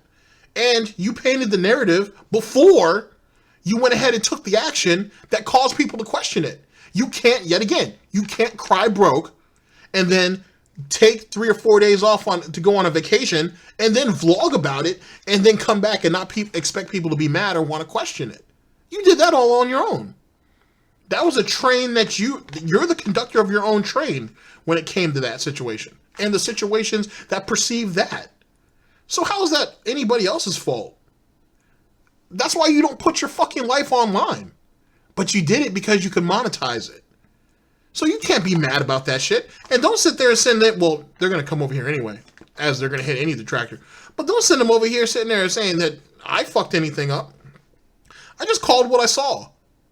Can't be mad at that shit. If they can be mad at me for calling, if they can be mad at myself or anybody here at GTG Network Productions or any detractor in general for any of that nonsense, then they should be equally mad at you for doing it. Period.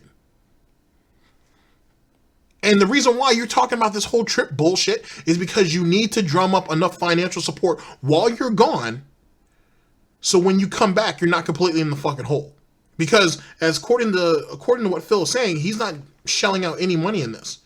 He's not throwing any money up on this at all, right? No cash, no bread out of his pocket. Mommy and daddy are covering all of it. But he's not going to be making much money while he's gone. I say much.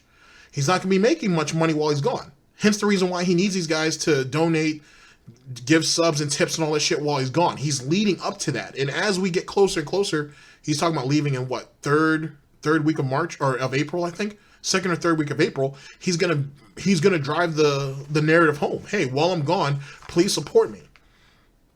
And I don't know what Phil makes a day, but he's not gonna make that because what do they have to show from it? That's like, for example, when I start this radio show up, dude. When I start this radio show up, and let's say, I set up the situation where people can, donate or whatever the case may be, and I take like a week off.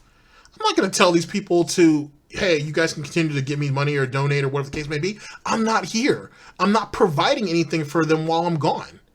Yeah, I can pump out a couple of videos for them. That's no problem. But I'm not actually providing anything to the medium that they came to watch. What is your form of entertainment? So who the hell am I to ask you for money for nothing? You've done that already, Phil. That's the whole point of that Patreon situation in the first place. That's how Patreon essentially got started. You started with a promise that you were going to do something. You walked away with something between, between $6,000 and $8,000. Got yourself some shitty soundproofing, a fucking mic, and you ran. with the rest of the cash, and you didn't come up with Project 7 like you were supposed to. Don't worry, we're gonna address that soon. So look out for that. We're gonna address that real soon. So you can't expect something for nothing. And that's what Phil's trying to basically set the seeds on right now. I can't vlog for you guys. I can't share these aspects of my life with you guys, which I'm gonna profit 2 or 3 times full because these brain dead idiots right here are gonna mess it all up for me. But I still want your money though.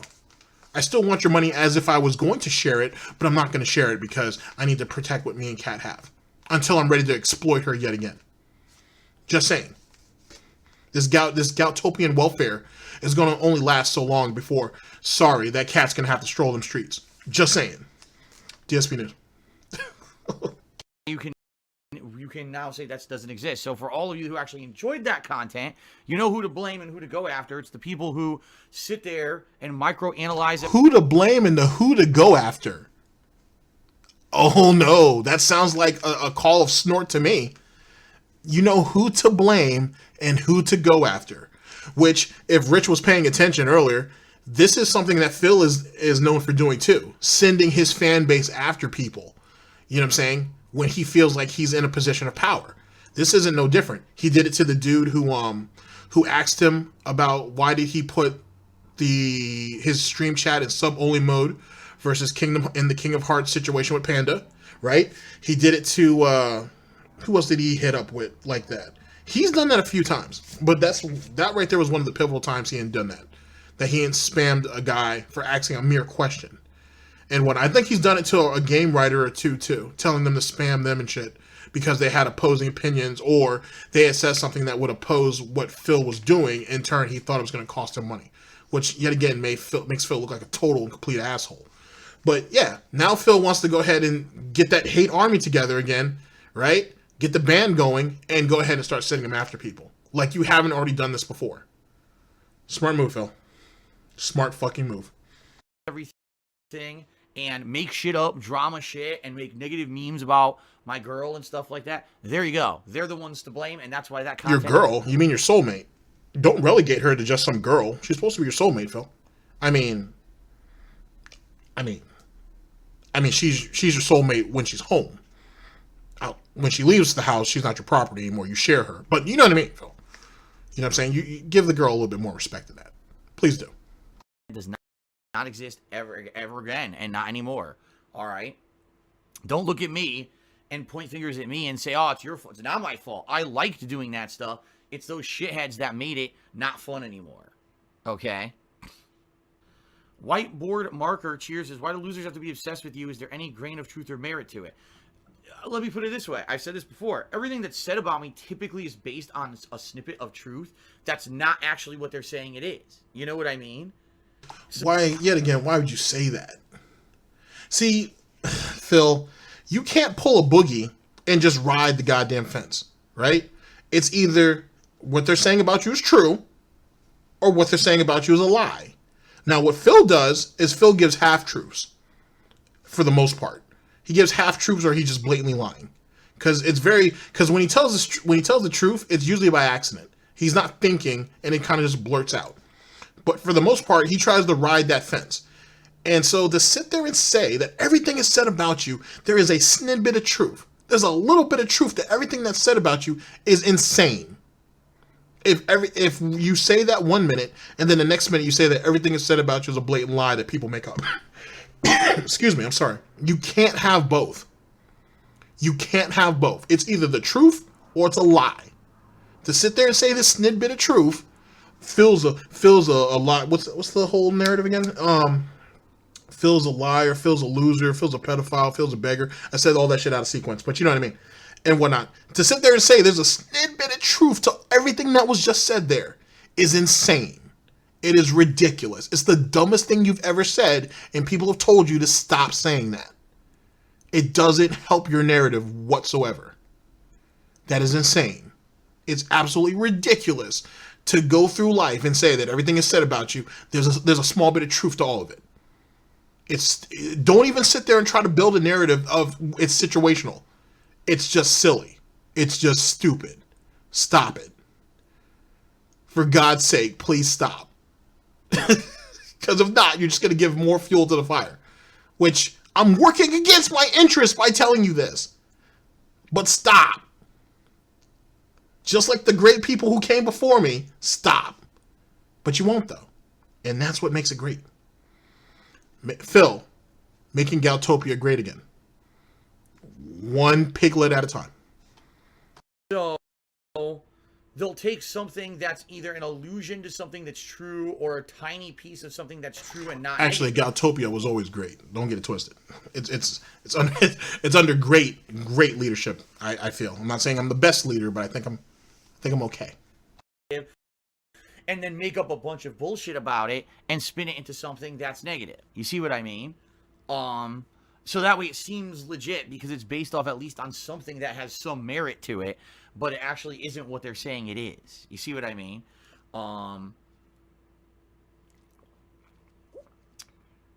You know, I'm not gonna go crazy tonight talking about. See that? Did you hear the water, the sipping and swallowing there? That's the water meme that I was talking about from the Rich video. This. I'm not gonna turn my whole stream into talking about those morons because I don't waste my time with it. Okay. Okay. Joseph says I would tip, but I don't have PayPal. Then make one. PayPal is incredibly easy to use. You no longer need to have a bank account linked to it. You can just use a credit card or a debit card or anything like that to pay, to send a payment. You don't need a bank account. People seem to have this misconception that PayPal is a bank account. It is not. It's a payment processing service. So make a PayPal.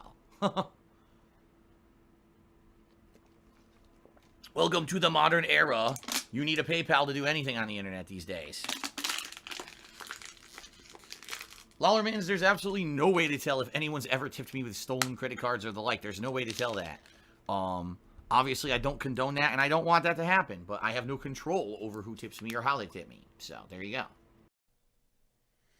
Now, that goes back to that whole narrative that Phil likes to talk about is, oh, I've never lost a chargeback, this, that, and third, and so on and so forth. He's lost plenty. Because every streamer has. And they have no problems with saying it. Plenty of them have. There's no way that Phil Purnell has won every goddamn chargeback he's ever had. Just like how he's got this narrative going on where, oh, I get flagged every day, and which he probably does. I get flagged every day, but Twitch loves me, so they just ignore it. They don't ignore it. They're just compiling evidence. Because eventually they're going to have to do something. Kind of like Curse, right, Phil? Remember? They had one person who was spending something like 8 to 10 hours a day going through all those false flag reports, and it just became too much for them. And they were losing more money on you, trying to defend you and go through these reports, and you were actually bringing in. I don't know, Phil. Eventually, that might happen with Twitch too.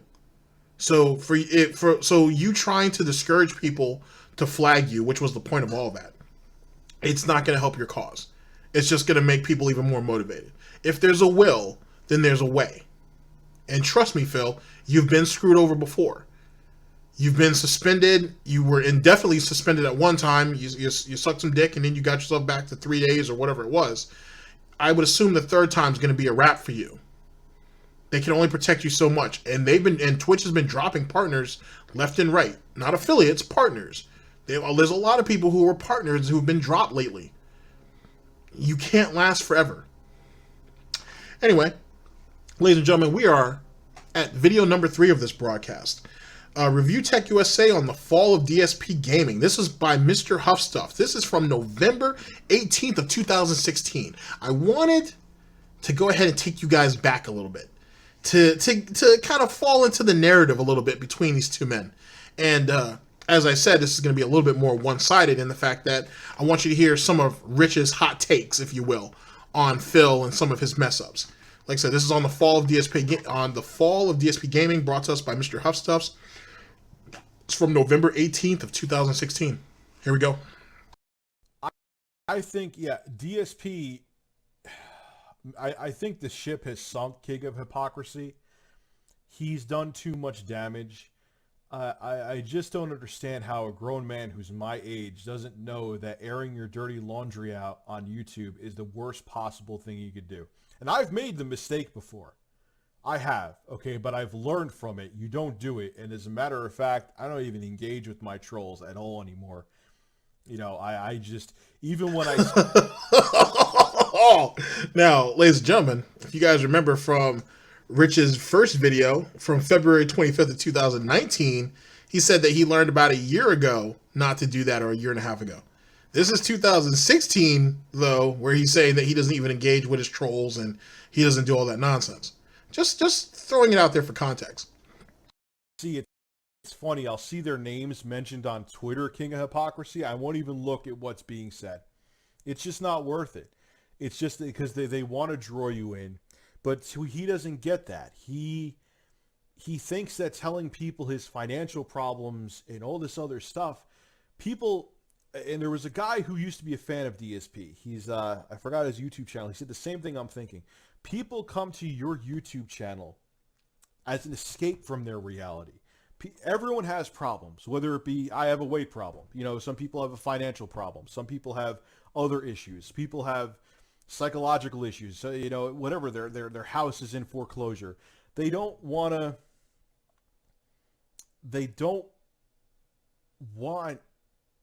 hear your problems. They don't care. Like, okay, yeah, you're having problems paying your bills. DSP, I had problems paying my goddamn bills. Oh, my phone's telling me to go to bed. Shut up. I've been there. Like, I didn't make YouTube videos. You know, I made one talking about the job economy one time in like 2010, 2011. You know, but he makes a video, what is it, like King of Hypocrisy, every week talking about his like financial troubles? No one wants to come to watch you to do that, man. Watch you do that. People have their own problems. You know? But see, yet again, there's a fundamental point that's still missed out of this. Allow me to explain. That's salty pork. All right, so going off of Rich's point, right, where people have come to your YouTube channel, and this is for anybody, to have an escape. Okay, you're supposed to. It's a moment. It's whether, I don't know. I think a lot of people use my videos for white noise, something to work out to, something to game with, just something in the background while you're doing other things. You're not here to listen to my problems.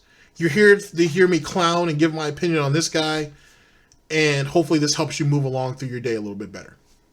That's essentially what it is. You're not here for anything else besides that. You are here to be entertained, I would hope. Maybe you'll grab something useful out of this, but you're generally here to be entertained. Okay, fair enough. And that should be good enough, to be perfectly honest. But Phil has this notion of grandeur that I've been on, YouTube X amount of years. I've done so much. I've helped so many people, allegedly. It's time to pay the piper. Now, as someone on Twitch just mentioned, I think it was Tex, actually, had said, this thing with Phil begging for money isn't anything old. He's been doing this for 5 years, possibly longer. You guys heard in my last broadcast that Phil tried to refinance his home almost a year after getting there. Almost a year after moving into that home in Seattle, he tried to refinance. Phil is under the general notion that the world owes him everything, and he's ready to collect. Phil doesn't give a shit about entertaining you. He does his streams. That's why he has a pre-stream. His pre-stream is really just self-masturbation. Here's my schedule.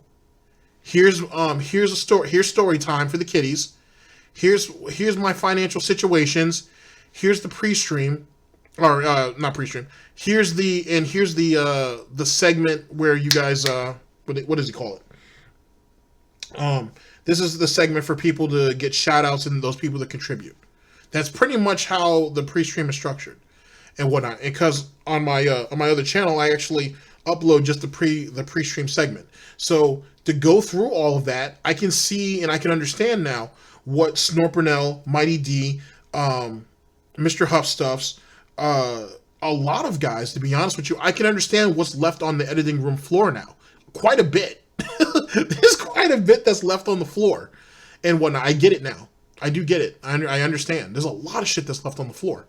But his pre-streams are pretty much structured the exact same way.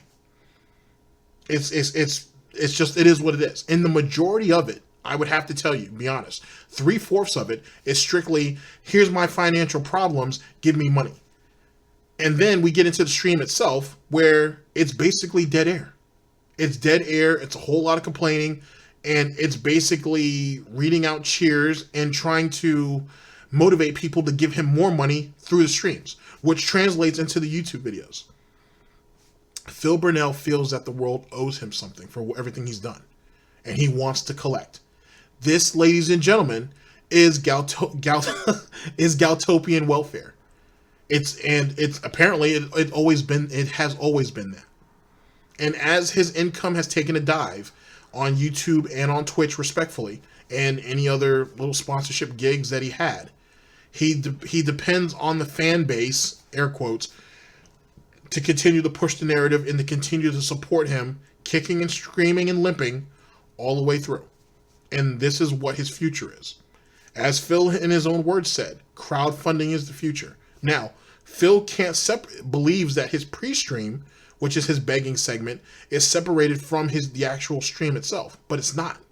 The pre-stream and the regular stream are one thing, and it all flows together because the narrative is being pushed throughout the gameplay stream. Don't let him lie to you and say that it's not, because it is. That's what the reality is. And Phil thinks he's clever. He thinks he's smart. You know what I mean? And he thinks people really give a damn about him, hence the reason why he keeps doing it. So, for example, one narrative is, if you detractors left him alone, he would just fade out. And that's a compelling argument. But I would also have to retort and say that I would have to respond to it and say that, in truth, he would just beg even more. And he would just twist even more stories. And eventually, some of the people that are there are going to call that shit out and just become a whole new group of detractors. And it's just an endless circle. And Phil can't stop it. And eventually those guys will get tired, or they'll just come in periodically for bigger stories, as we've seen from the generation before us. And then a whole new group will come in. And it's just an endless cycle that's around Phil that he can't stop. He can't stop it. It's just constantly orbiting around him. And he can't do a thing about it. And that's the reality. No matter what, Phil breeds detractors. And why not? He baptized himself and modeled himself on negativity. So, of course, that's what's going to resort to everything around him. You can call me negative all you want. You can call the content that I create negative. But that doesn't make me wrong. It may not all be accurate, but it doesn't make me wrong. And that can be said for anybody else. Just an opinion, though. Yeah, people come to YouTube channels to escape. People come to my channel to hear about the news, hear me bitch about it, me to make some stupid cucumber joke and go on with their day. They don't want to hear, oh, Rich, oh, guys, I couldn't pay this bill this month, or, my channel didn't perform as expected. I mean, I made that video talking about the sub thing because you had like H3H3, you had huge multi-million sub channels talking about it. And I wanted to make a video because I hope all the videos combined. Actually, speaking of which, H3H3 just got burned the other day. If you guys are subscribed to Memology 101, if not, you should go over there. He makes great content. But he had in his community section, he actually had a Twitter conversation with Notch. I think that's the guy who made Minecraft. And H3H3. And H3H3 was basically begging him to come on to their podcast. And he was like, he basically said in a nice way, jokingly, still quite the burden though, that he wasn't interested. So it's kind of funny where H3H3 was, where at one time, they could get almost anybody on there at any given time. And they probably still can, don't get me wrong. I'm not trying to bash them or anything. But, there's some people who don't care how big you are. They've seen enough of you to be like, I'm not interested. And you should just take that at face value instead of just constantly spamming them, hoping that eventually you'll break down and show up. It just doesn't work that way. But in any case, my fairly smallish channel together will make people notice. And I had proof. And I put evidence from Keemstar. I put evidence from H3H3 and Comedy Shorts Gamer, and made that other video showing my sub count drop as proof. But I don't make a video every week saying, oh man, I used to get 2,000 subs a day, which that only happened once since I've been doing YouTube. There was 1 month where I think that was YouTube. YouTube was off in the other direction, I think. But I was like, oh, I used to get all these subs, and now I don't. You guys should give me $1 to my Patreon. I can't pay my bills. My fiance had to get a job. Like, that's not your subs problem. That's not your subs problem. Why are you making your problems your subscribers' problem? They don't care. Because they're there for him every step of the way on this journey and whatnot. So every step every step in the mud that Phil takes, all of them have to take it too. It's a strange type of thought process because, ladies and gentlemen, if you're going to donate to people, right, you did it because you wanted to. If someone comes out and says, hey, I'm having a bit of an issue, I'm going to work through it, but if anybody wants to donate, they can, then cool. You know what I'm saying? That's not a problem. The thing is with Phil is he's turned that into his content. He's turned that into a way that is his everyday life. That is what he does. And that's what's the problem, which is what Rich is alluding to. The thing is, though, is Phil's not going to stop now. Look how far it's carried him. Kicking and screaming, but that's how far it's taken him. And in Phil's mind, it works. And he doesn't care what anybody else has to say about it. He doesn't care. Well, he does care on how bad it makes him look and whatnot. And he does care that people clown him over that shit. But he's going to keep doing it because he's still going to get paid. And what he's been trying to do for, I would assume for years, is trying to morph it into such a way where he can use the negativity against him and wrap that into sympathy so he can get more money. The problem is the person who is Phil Purnell, the negative piece of shit that he is, can't help but throw some jabs in. He doesn't know how to play victim properly, basically. He doesn't have a clue. He has to try to go down swinging, if you will. And the thing is going down swinging, Phil, is that it's very obvious you can get the fuck up. So get up. No one has to jump into that ring and pull your ass out. Get up. And because of that, donations are getting slow, tips are getting slow, bits are getting slow. You're having more and more of a problem because you have the ability to fight back. You're not necessarily a victim now, are you, Phil? You could retaliate if you wanted to. You keep taking these shots at Tevin thinking that they're helping you. They're not. You know, it's making it seem like you're a bit more able-bodied than you're telling us. And I've seen Cat's shoulders. The girl can lift. The girl certainly can lift. So you're not as helpless as you say you are. And that's what Phil, that's what DSP, that's what Darkside Phil, that's what Dark hasn't been paying attention to. Over the years, people are getting smarter and smarter to the fact, some are getting smarter and smarter to the fact that he is able-bodied. He can move on his own. He's just too goddamn lazy. Let's continue. DSP News.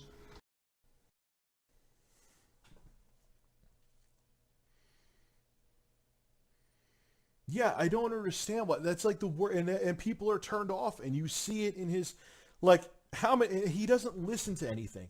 I've made mistakes, I flip-flop on things, and I've made promises I didn't keep, and that was stupid. And I have to stop doing that, and I've gotten better. I'm still not perfect, but I've gotten better. And being perfect is an imperfect thought in itself. No one's perfect. Try to achieve perfection is ridiculous. Be the best individual you can be, period. No one's perfect. You're chasing something that you'll never obtain, and you'll end up only screwing yourself in the process. Period. Just try to be the best person you can be. If you can, try to help other people out around you if you can. But you're never going to be perfect. Being the best you can be is the closest thing you'll ever get to mastering yourself. I don't understand why that's so hard to figure out. Secondly, you still make those same mistakes, Rich. Let's be perfectly honest with you. Yeah, you may not make as much of them. You may do more. You may be doing more shit behind the scenes. I don't know. But you're certainly not, you know what I'm saying? I don't know. I'm not going to say that you've gotten better. I don't know yet. I haven't been watching that close lately. But I will say that I think you're trying to learn now. But the thing is, though, you've left a lot of devastation in your wake, though. Stuff that, sadly, you're going to have to answer for. I know you may not like hearing that, but you're going to have to answer for some of that. And I'm sure there's a dedicated group of people out there that have the mindset to make you do it. Just my opinion, of course. I admit to my mistakes, and I do listen. Sometimes, I don't listen as much as I should, but you admit to your mistakes and you listen to them. I don't know, Rich. You taking the knee to Keemstar a little while back isn't exactly what I would call owning up to your mistakes per se. Especially coming off of that Monday Matt situation, which was a nice way to use Monday Matt as your springboard into the proverbial pool. It was clever doing that. It was very, very clever doing that, to be honest. Because, one, people know that you're close to Monday Matt. Two, seeing that Monday Matt ain't completely broken under the pressure and showed his flag history, even though it was very, very obvious that he had modified it, was a pretty bad misstep. And three, you willing to show your flag history, knowing that they were going to get Keemstar on, knowing that Keemstar was going to ask what your flagging history was, despite the fact that there's some shaky shit in there, there's stuff that are missing. There are videos out there on you who said that they've been flagged by that videos were flagged by you, and not all of them came up on that list. It's neither here nor there, I suppose. Another unsolved mystery. Sorry, Scrappy, we'll have to go ahead and address that at a later time and date. But maybe you have made steps in the right direction. At the same time, though, too, if you're chasing perfection, you're going to fall down into the exact same situation as Phil and whatnot. You're already in there. You're just not as deep as he is. But you are there. Don't get it twisted. And your association with Monday Matt proves a lot of that. Let's continue. Trying to be more open-minded because, honestly, I learned from a lot from his mistakes. But how many years ago, King of Hypocrisy, you could tell him this, how many years have people been telling DSP, we don't want 10 videos from you a day. Make either one long video or, more like 30, really, but all right. Stretch it out. And he didn't listen. He didn't listen, and people were like, fuck this. I remember I was subscribed to him a couple years ago, and I unsubbed because my YouTube feed would be filled of DSP videos. And now he's in a situation now, because he didn't listen, now he has to upload like 7 to 10 videos a day, because even with all those videos, he can't manage to get like 60,000 views a day. Exactly. And exactly. And that's the reason why he bitches about YouTube now. Making the longer videos was something that he should have done years ago through one of these phantom YouTube algorithm changes that they were making. I say phantom only because it's kind of unnoticeable and you have to kind of do some experimenting to actually find it or to actually see it in action. Like currently, right? For example, the algorithm has changed yet again. So things are kind of different for various reasons. It's an interesting change, though, I gotta say. It's definitely different, especially if you're someone who have just made a brand new channel and you're starting off. It's really, really interesting on how certain things used to work with a previous channel that doesn't work now, or how it works, but in a different type of way. So I'll touch on that on another time. But as for Phil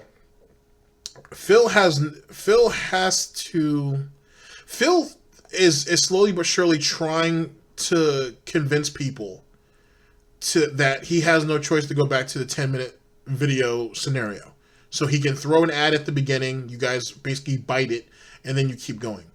The problem is that, yet again, he's only going to put himself at an even bigger deficit doing that. That's why Phil hasn't done it yet, because he knows that he's worried about the fan base. What he's not worried about is the algorithm. He's not worried about how statistically it's going to end up hurting him. He doesn't have enough engagement on his channel outside of the length of his videos. Since comments are disabled, since likes and dislikes are disabled, which, by the way, I think Josh from Kiwi Farms pointed this out. Just because his likes and dislikes are disabled doesn't mean you shouldn't hit one or the other. I'm not going to tell you what to hit. I'm just saying continue to hit it, because it still accumulates a number and Phil can still see that number.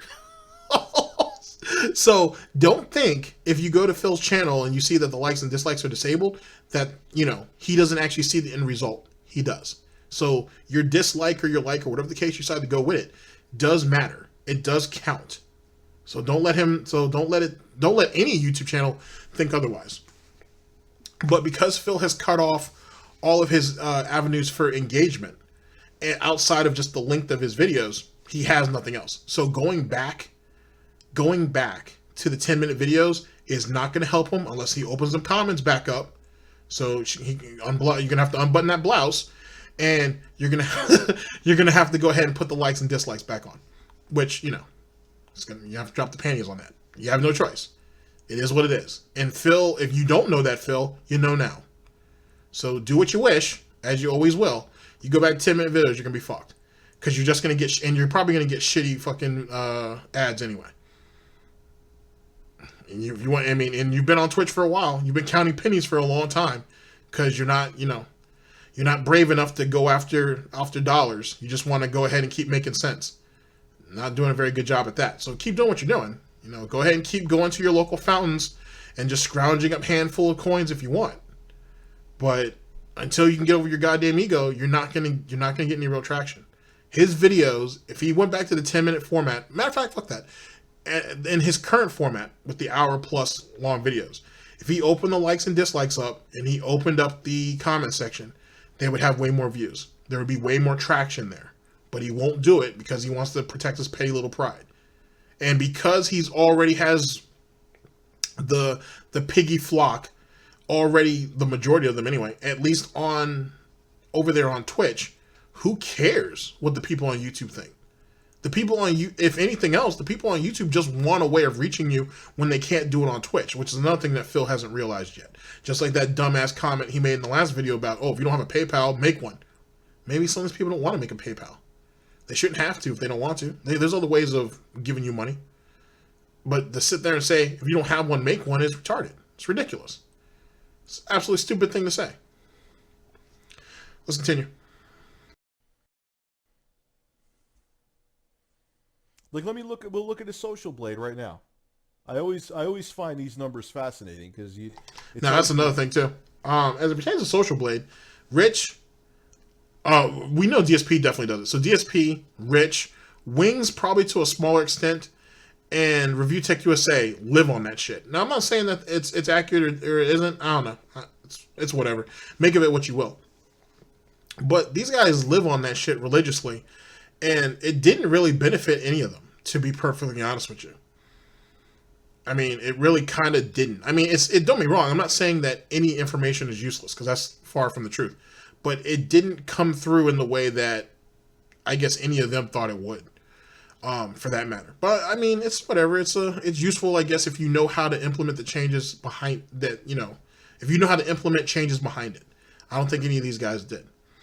But then again, out of all four of them, Rich is probably the closest one to 1 million subs. So take that of what you will.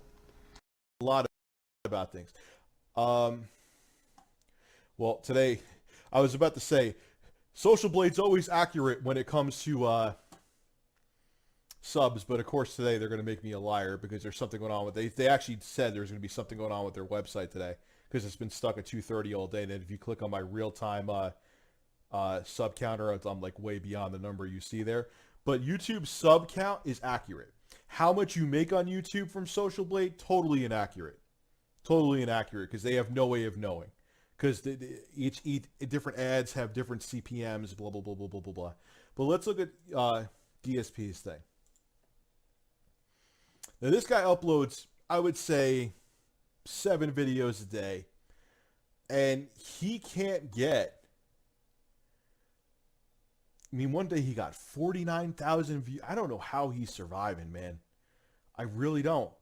58,000 views. Okay, one day he got 117, but then the next day that was a screw up on Social Blade. Actually, the next day after had people in the negative to counteract because I think they overcounted that day, so they had to take away views to make it accurate. 72,000, 74, 118. Then one day they skipped it, so he got like 50,000 views over 2 days. Yeah, now he has to upload multiple videos a day to get those numbers. I don't know how he's paying bills, man. I don't know how he's doing it, even with Patreon.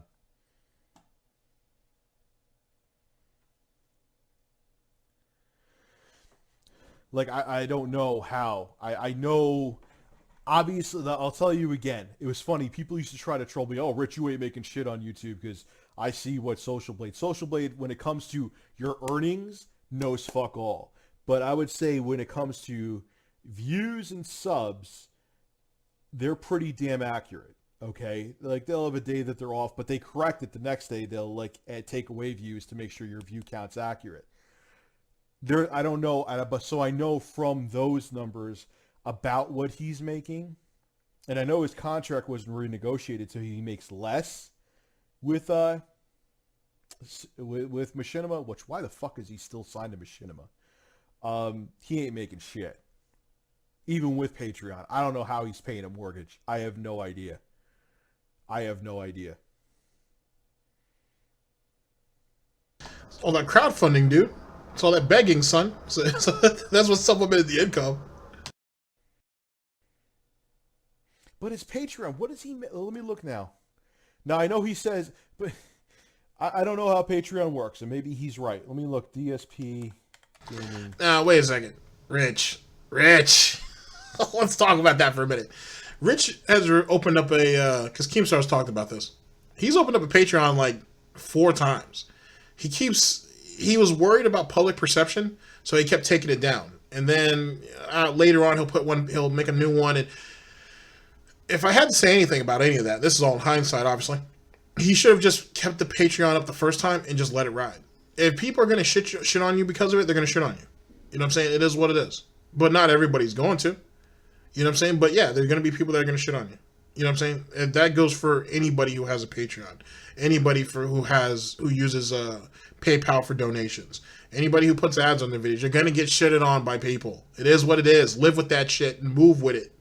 You know what I'm saying? The people that are going to shit on you probably weren't going to donate anyway. So who cares? Who cares if they shit on you? Let them shit on you and just keep it moving. You did it. You opened it for a reason, I would assume. So you take it and you move with it. And that goes for everybody. You know what I'm saying? A lot of people, that's what, let me give you an example. Let me give you an example of someone who got caught in a pretty interesting rigmarole and ended up kind of bodying him for a little while. He's never really recovered. A guy by the name of Marcus Daily Productions. If you guys have been around since the beginning, his videos were some of the videos I was using to start this channel. And, I don't know, I was probably 3 or 4 months in, and he had put out a video where he had a small segment where he said, I think he had like a donation link at the bottom. I never actually got the chance to see the original video. It just popped up on my feed, and when I came back later to actually go over the video, it was gone.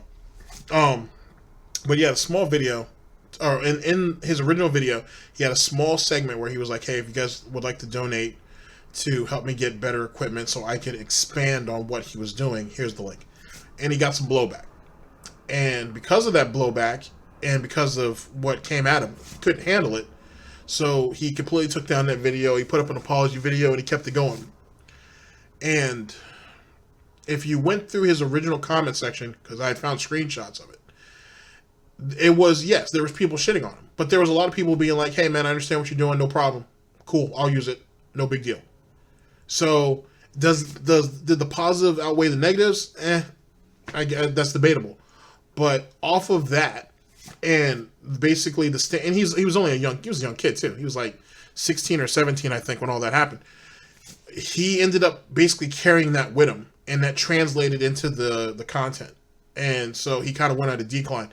So, because he was almost to 1,000 subs. He's at like 900 plus now, because I check on his channel periodically and whatnot. And he doesn't upload nearly as much as he used to. But he was pushing his way into the big 3, which meaning would be MrHuth Stuffs, Bhil Purnell, MrHuth Stuffs, and Marcus Daily Productions. He was literally he was trying to solidify himself into that spot, and that one situation, and then the backlash, and then how he reacted to it ended up kind of killing it. And when he started doing live streams later, he said that that messed up everything. He said that one misstep on his part kind of fucked it all up. In actuality, he should have just took it and ran with it. He just should have bitten the bullet and ran with it. Those people who support you, man, will continue to support you. Yeah, you're going to lose some people on it.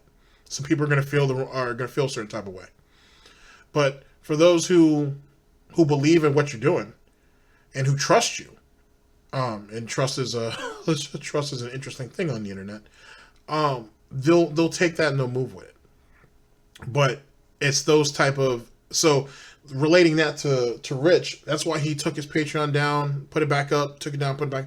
Did that like 3 or 4 times. I don't know if Rich has a Patreon now, but he should have just bit the bullet the first time and that was it. Because if you think about it, all those times he took it down and put it back up, that's what led to issues with Blockbuster Critic, led to shit with Keemstar, all kinds of stuff and whatnot, because he perceived that he was being attacked, which he might have been, but it didn't look like it was. It didn't look as obvious. But that's neither here nor there.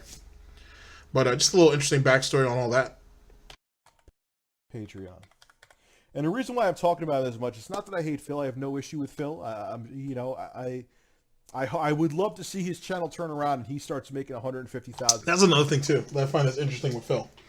Phil, and this is going to lead into this Drunken Peasant podcast. I'm hoping to talk to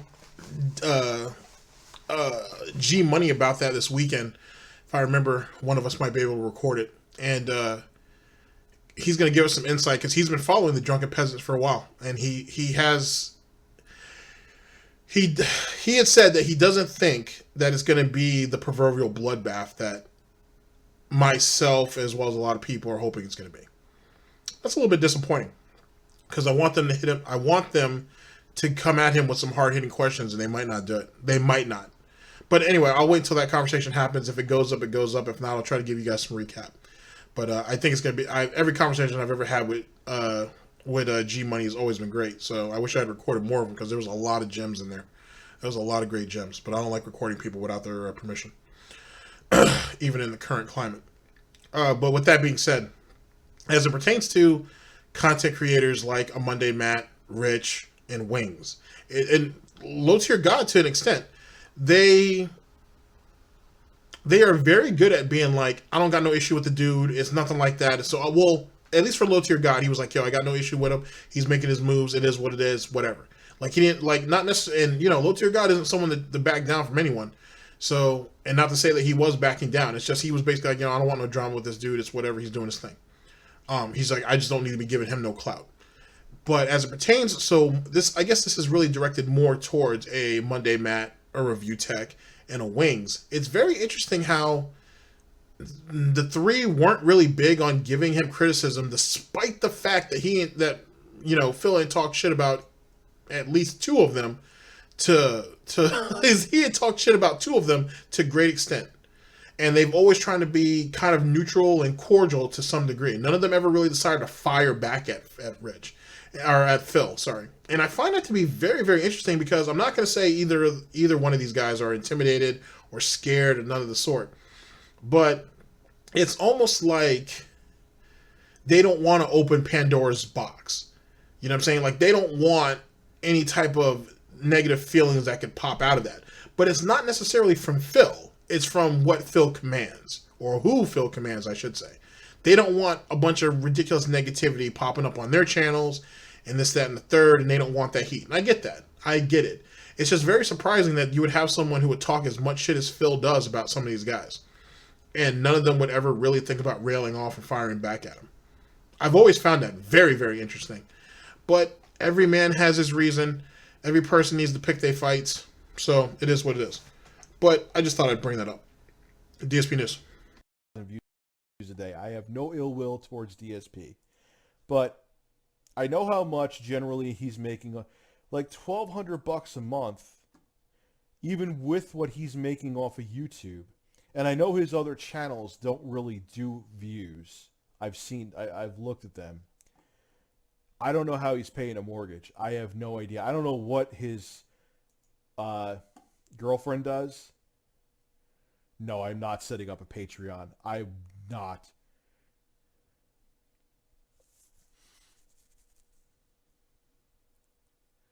Well, he could be a managed partner, king of hypocrisy on any. I'm a managed partner too. What's up, nipples in the north? Are you just a troll, or are you actually the nipples in the north who fucking destroyed me in CSGO?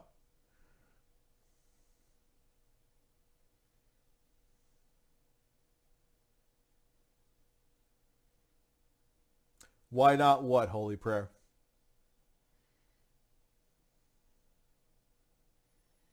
Doesn't she have a job, though? Like, she had to go out and get, like, a 9 to 5? I'm going by what I've been told and heard.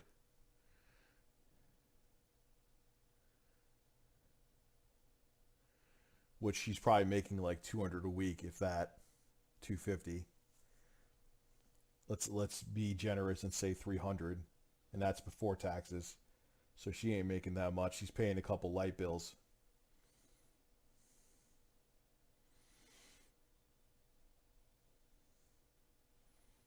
Yeah, but they don't get that many views, man. Like, let me look up something real quick. And I'm not just bragging on DSP, because it's like, if you guys want to, this is like, and I've made mistakes too. Learn from me. I've fucked up too many times on YouTube. Not as bad as him, but I've fucked up too. Learn from me too. Don't make mistakes like I've made. Okay, so he has 23,000 subs, which, hey, you know, I started making decent money on YouTube when I started hitting like 30, 40,000. So let's see. Let's take a look. You never know.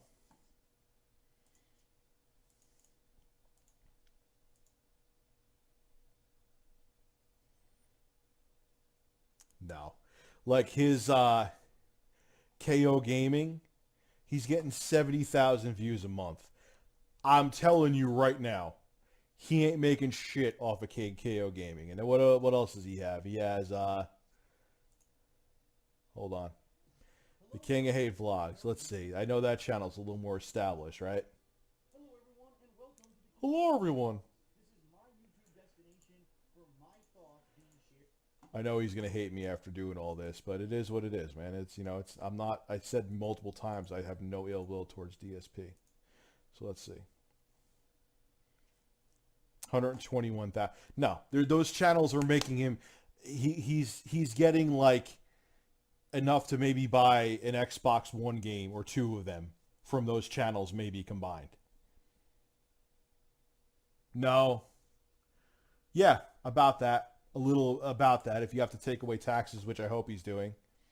Yeah. I mean, obviously I can't, you know, I'm not talking about me. I can't tell you what I make, but I know from what I make how to do the math. And I'm telling you right now, he's those other channels are not helping him at all. They're not helping him at all.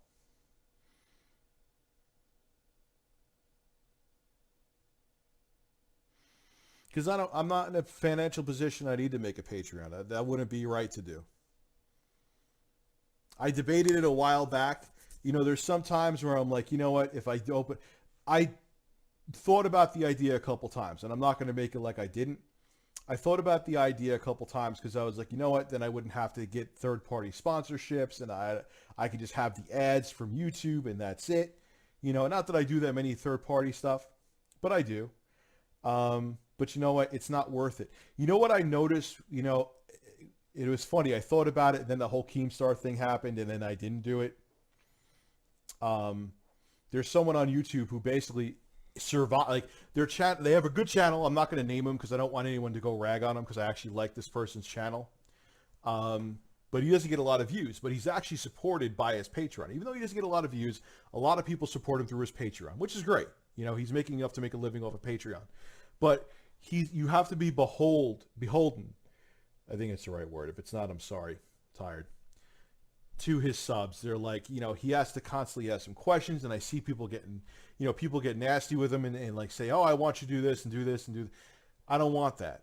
I don't want that. Well, first things first, as it pertains to all that, sorry, there's a little bit more dead air in there than I thought there'd be. As it pertains to, I guess, running your Patreon or how the audience responds to that, or your fan base, or whatever the case may be, how they respond to it, just make it very clear what you're using it for and whatnot. Like if I mean, I don't know, I don't have a Patreon, so there's a couple of different ways I guess you can go about it, but just from looking at other people's Patreons, at least the ones who I watch, they're always very upfront and honest about what it's for. Like, it's very clear what the goals are going to be for, and once they're hit, if another goal is set, so on and so forth, or their long-term goals, or whatever the situation may be. And to be beholden to, or to basically be under lock and chain, really, to the audience is something that that person must have made a decision to do themselves. That's not something that should have readily happened, or shouldn't have happened in that way. You have to establish up front what it's for, and just readily keep people up to date on what you're doing. And it's that type of open dialogue, or that open line of establishment, I think, is what really can help people establish it properly and move it forward. But I don't know. Like I said, I don't know yet. So it all varies. But it sounds to me like he let himself basically be at the whim of others, because of the fact that they give him money, that they support his Patreon, and his views and everything aren't where they need to be. But that's just my opinion. I don't know exactly who the person is in general, so I don't have the background on it. He had one video on KO Gaming that got 900,000 views, and he thinks the channel will be his future. What video was that?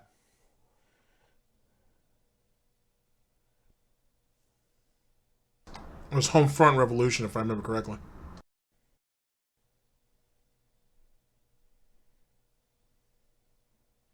It's not about subs. You could have one sub wrecked in it, but if you're getting hundreds of thousands of views per video, you're killing it. It's about the viewership. Subs help because subs get the notifications and they give you the views. Subs are very important, don't get me wrong. His Homefront review. Why does he not put more focus into that channel then? I understand why. You know what? I'm asking a stupid question. It's why the same reason I don't put more focus into my music or RLM Corp. I don't have the time. And when I do have the time, I have to focus on ReviewTechUSA because that's my biggest moneymaker. Jack Galloway, thank you for donating. All right, first things first. So before we get into video number 4, which is going to be much shorter, that's not an excuse. For Phil, anyway, it's not an excuse. Like, Phil had plenty of time to do it. He just didn't want to. He didn't want to at all. Because every video didn't blow up like Homefront Revolution did, he didn't see the point, or he didn't see the need to put a lot of effort into editing a video if the views aren't going to match up. And which is kind of a staple of Phil all the way up till now. Whatever his greatest feat is, it always has to match that. Everything that comes after it has to match it. If not, it's not worth it. It's kind of similar in a lot of ways if you think about it. Like that 2 months with King Tut and all the crazy money that was coming in, and all the donations that not just came through by King Tut but by others. When Tut was gone, he was expecting at least the same level of intensity to be given to him through Twitch, through all the donations and everything, and it wasn't there. And it's someone who sets high expectations in the short term, hoping that it will carry on long term. And that's just not how life works. But Phil never learned that lesson. So there you go on that. Ladies and gentlemen, we're here at video 4 of the broadcast. ReviewTechUSA talks about DSP's incident. This was brought to us by Jaded Joe. And I think it's Jaded Joe. And this right here was published on November 15th of 2017. Here we go.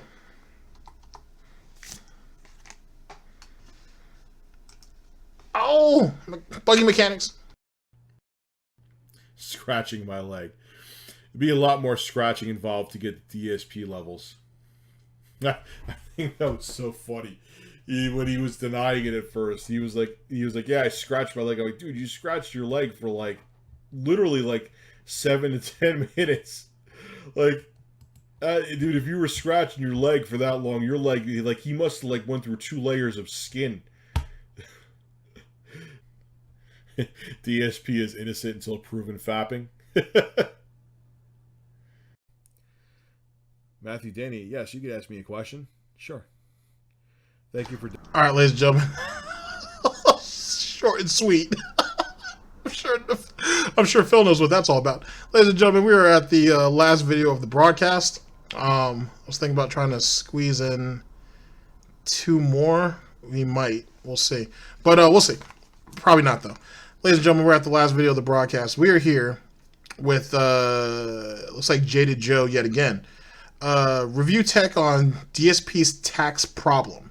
This was published November 28th of 2017. Here we go. Hopefully no buggy mechanics this time. Donating. Thank you for donating 2 times in a row, my dude. I didn't see you did. Sorry. You know, that's the thing. You got to be careful, man. You got to be careful. Because if it's just hearsay and someone said, oh, DSP's not paying his taxes. Oh, he said it himself on stream? All right, then that's different. He said it himself? Oh, why would you say that? Why are you letting your personal business out there, dude?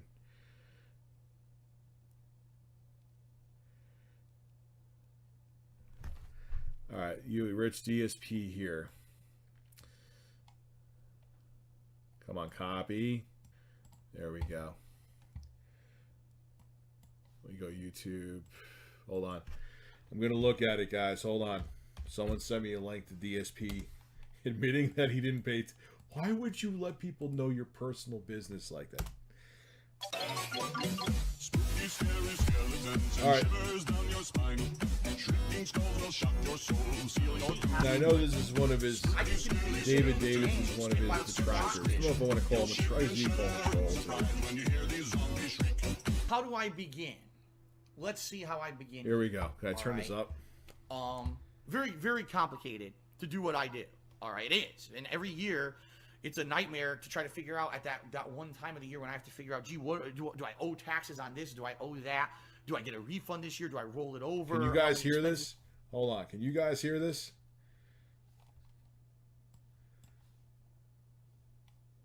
Can I write off? And so, when I started way back when making money doing YouTube full-time, I got a tax attorney from 2011 to 2014 when I was doing this as a full-time job.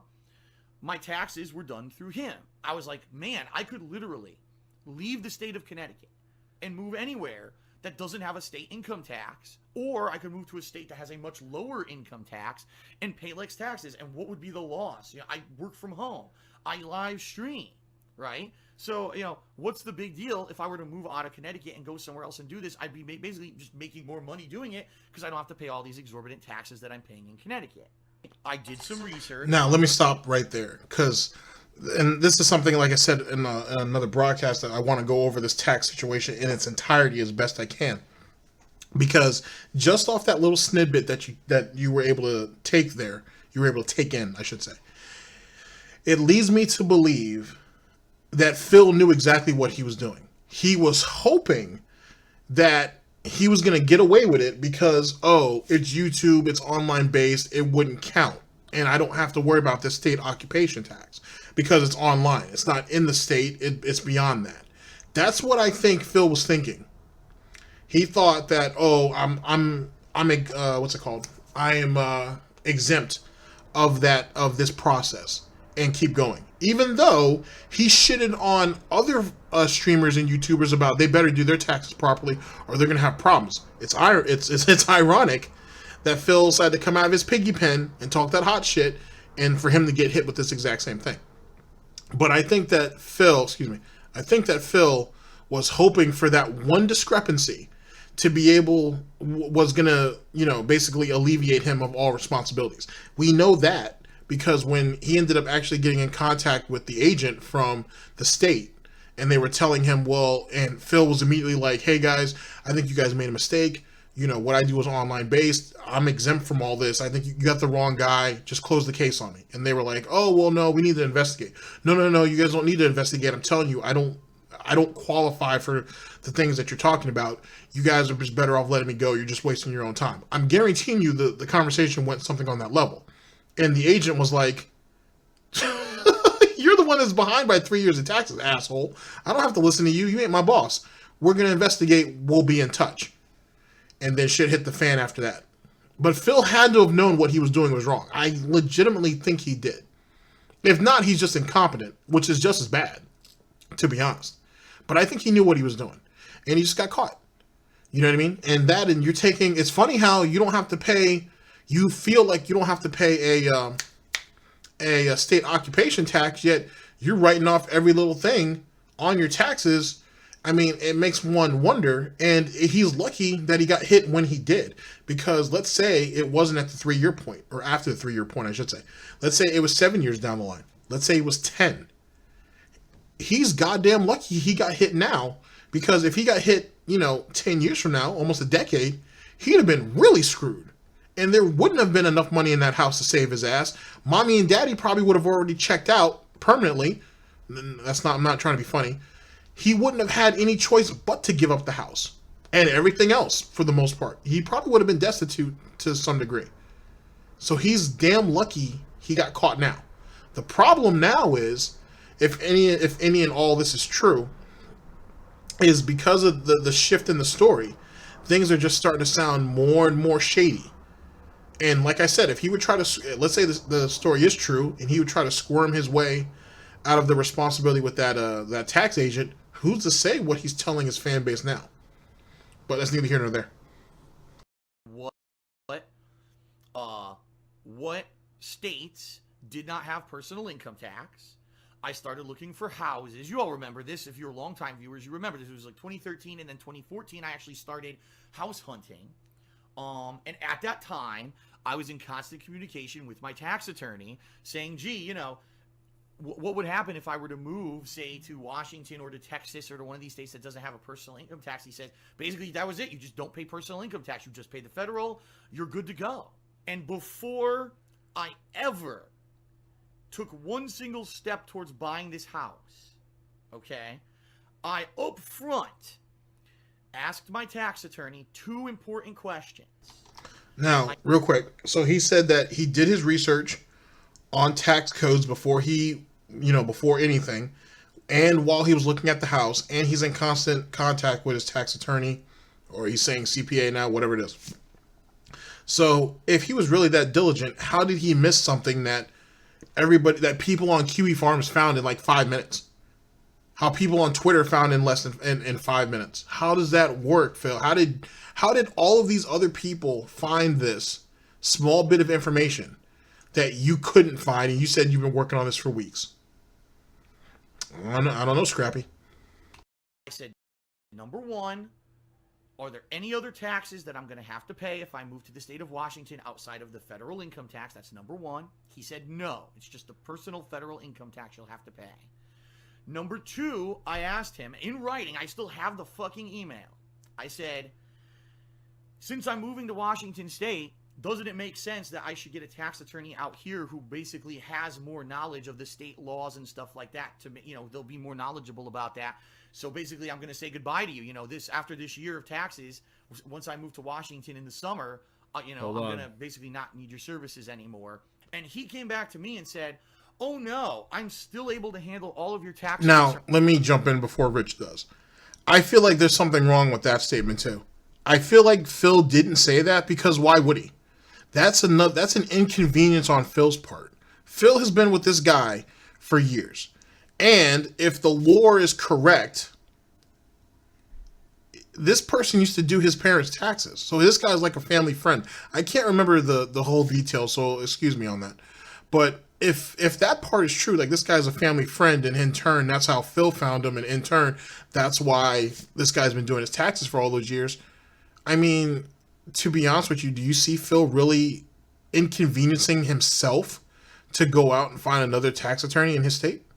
When Phil was probably like, well, excuse me, you already do my taxes, and this guy was supposedly a professor or some shit, or whatever the case may be, so he has to be knowledgeable. You can just continue doing it, right?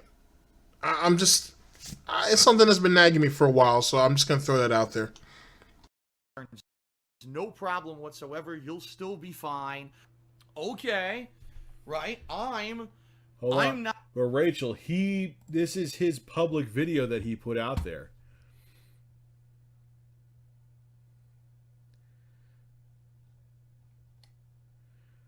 Not the professional here. He is. This is his job. He's a tax attorney. I'm not even exaggerating, guys. I've paid this guy ridiculous amounts of money. I mean, one year I think I paid him, I'm not exaggerating, $1,500 to do my taxes. And I moved across the country to Washington State as of, what was that? I think it was July 2014. I was told, don't worry about state income taxes anymore. You don't, obviously you're not going to owe Connecticut. You don't live there anymore, right?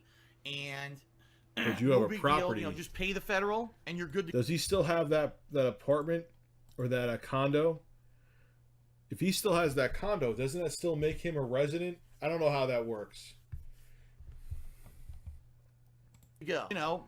Everything's fine, no problems or nothing, all right?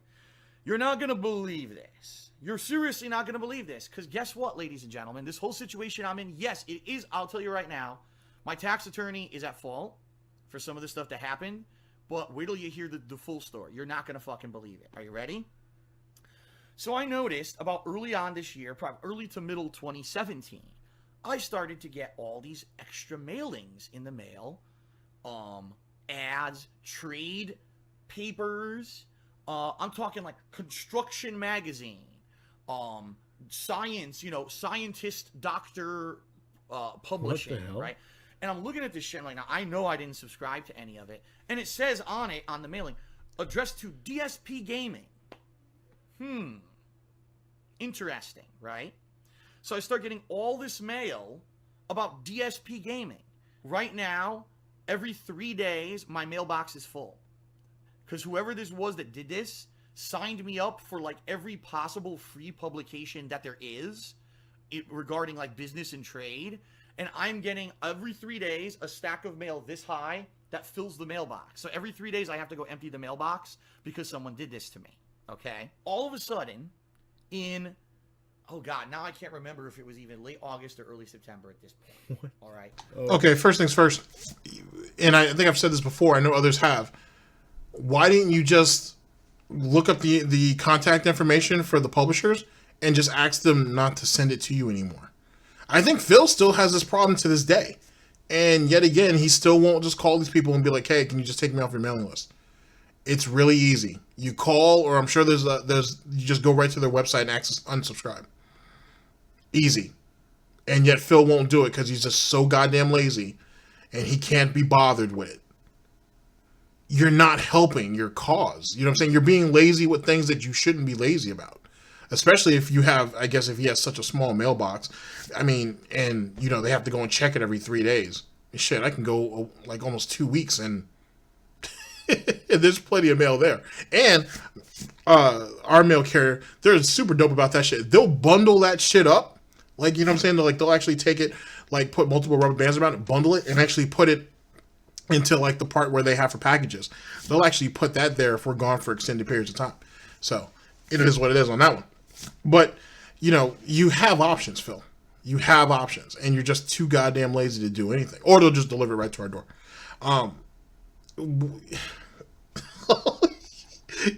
And keep in mind, ladies and gentlemen, he's home all day.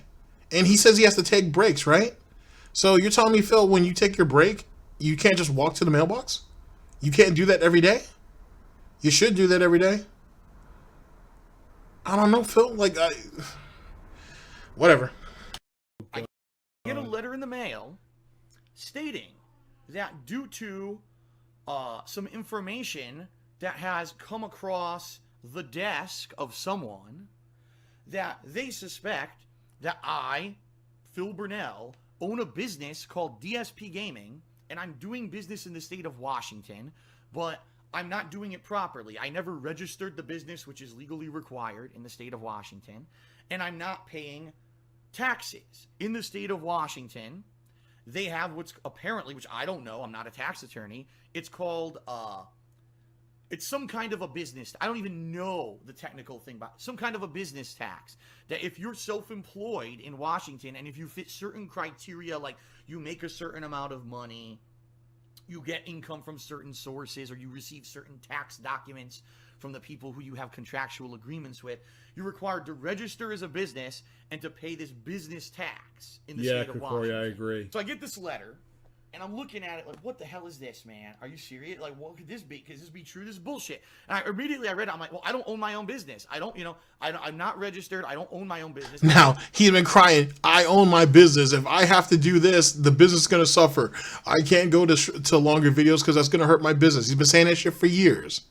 And now all of a sudden, what? Is this really the situation? Is this true? This is bullshit. Now, I don't own a business. I've never owned a business at all. I've never called it that. It's never been a business. It's never been a business. See how quickly he backtracked? And yet he expects people to believe him. Imagine that. Legally, there's no business out there that's called DSP Gaming. DSP Gaming is just a YouTube channel, right?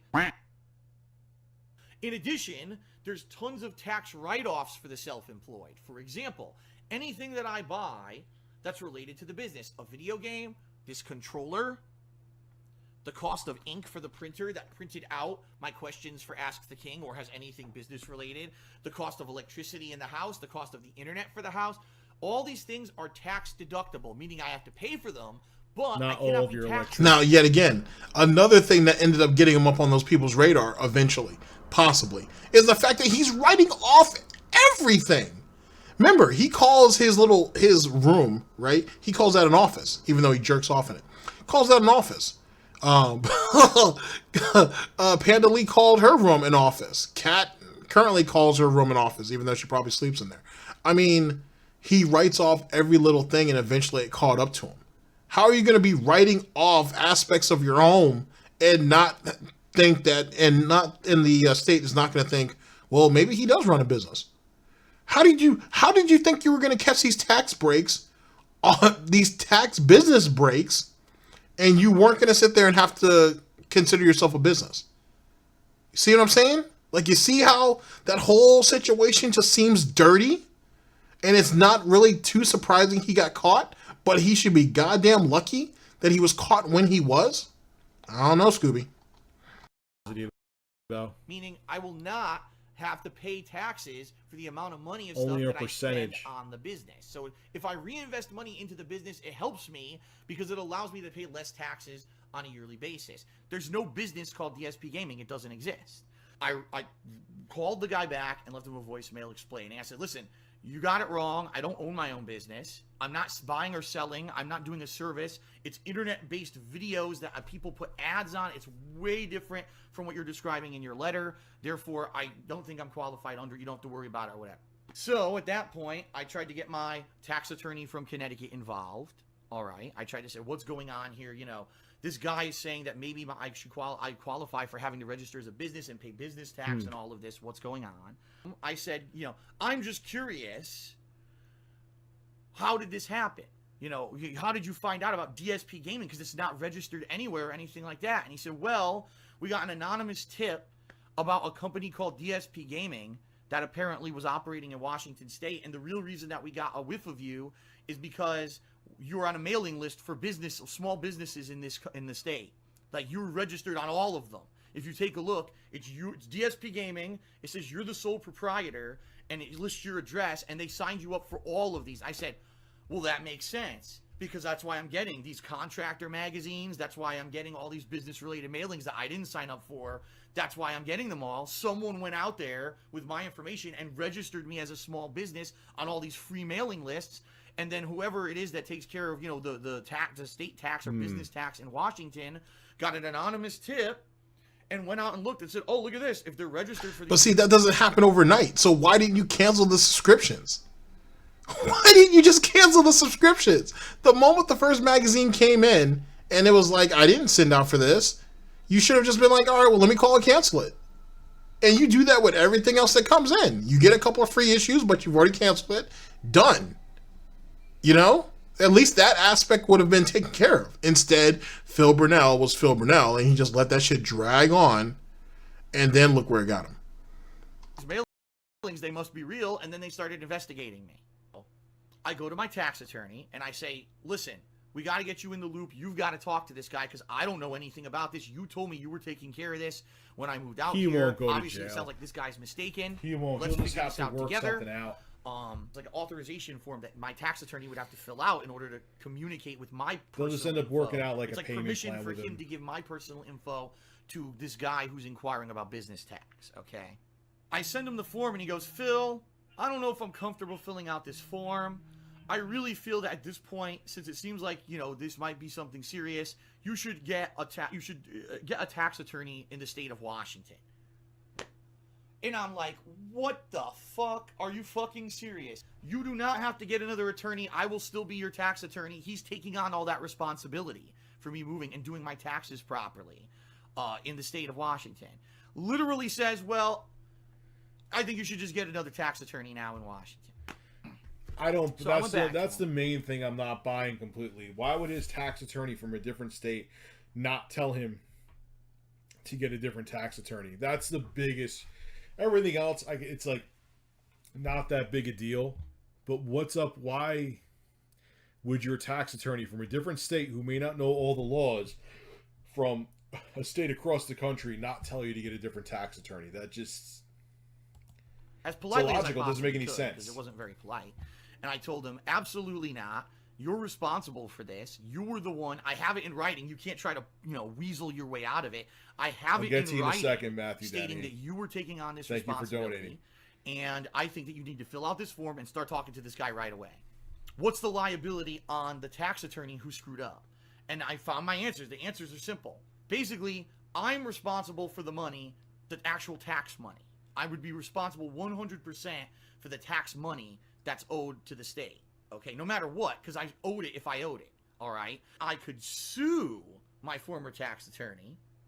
So basically, I'm shot. Like, I don't know how I could get anything out of my former tax attorney because I don't have, number one, I just told you guys, I'm strapped for cash. I'm literally living paycheck to paycheck. I have just enough money to pay for everything I need to pay for. How am I going to have enough money and time to sue this guy when I have to keep streaming and keep paying the bills and everything? It's not possible. I can't do it. The other thing I did is I got a new tax attorney. All right. No lie, I'm not gonna lie. $800 just to retain the services of this attorney, which I don't have. I had to put it, guess what? On a credit card. Had a meeting with this tax attorney. Didn't tell you guys, but this was all happening behind the scenes. This is what I mean. All this shit was happening behind the scenes for months. And basically the tax attorney told me he thinks I do owe some kind of business tax. It's gonna be a chunk of money, all right, that apparently I'm going to owe. And the question is, what's the amount going to be? We don't know. It's probably, and he gave me an estimate. He says, just a rough estimate. It's going to be thousands and thousands of dollars. It's not going to be $10,000, but it could be thousands of dollars. And the problem is with the thousands and thousands of dollars. And at current, we're at what? This was back in, let's see. This was back in 2017. So now we're at what, 20,000 plus? Oh, how times have changed. Interest, fees, all that's going to be associated with not paying this for years, it could end up being way more. It could balloon because of that. I was like, listen, sorry, I just don't have the money. Like, if you right now put down all right, so a 5 to 7... Phil, if you're watching this, I wouldn't lose any sleep over this, man. Yeah, it's going to hurt your credit score. But all that's going to happen is they're just going to make you do a payment plan. You're going to have to pay a set amount of money every month, and that's it. Yeah, I don't know how much he's lying, how much he's true. The big thing the main thing that really, really, really, really stuck out to me there, guys, was that Phil said that, oh, my tax attorney from a different state told me not to get a tax attorney in a new state. No, of course they wouldn't say that to you, dude. They would tell you to get a different tax attorney because they don't know the bylaws of the different state and how businesses are run there. So that's really it. Everything else he said wasn't like too damning, but why would you let your subscribers know about your personal financial issues like that? I don't get it. It's not their issue, man. It's not.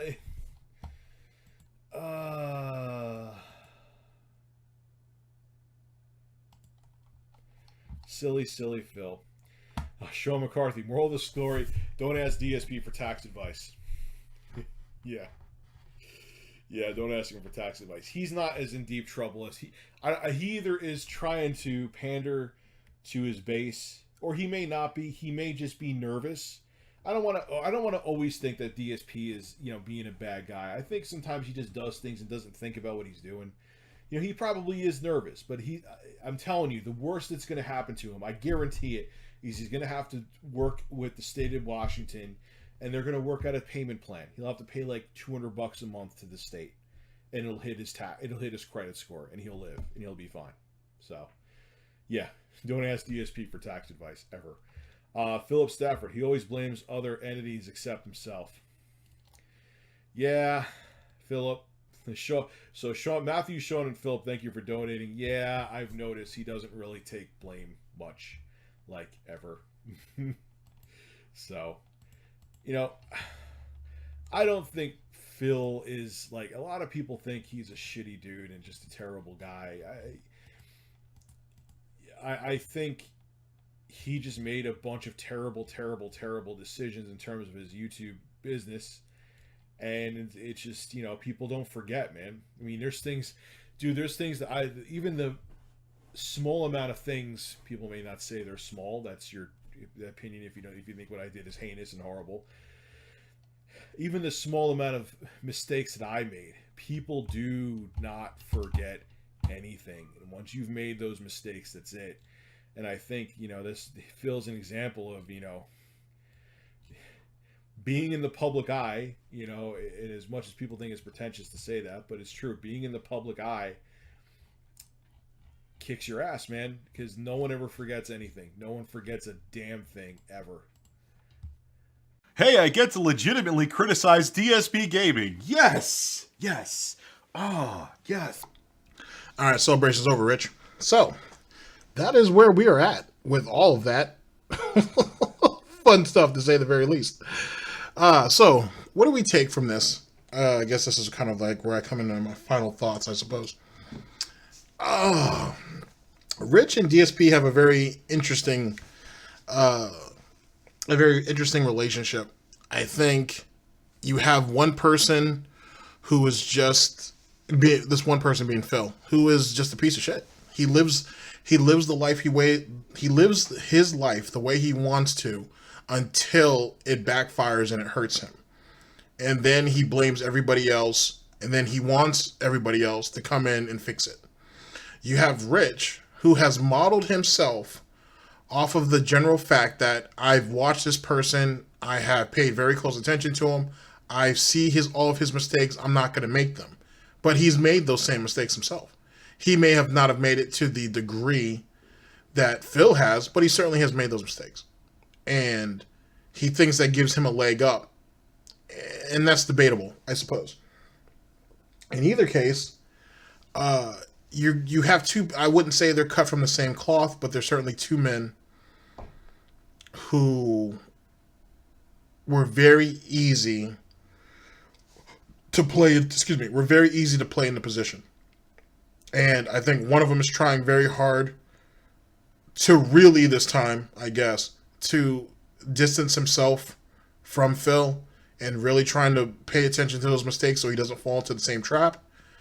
Whether he falls into it or not is debatable. And then the other one, being Phil, believes that he's always right and he don't care either which way.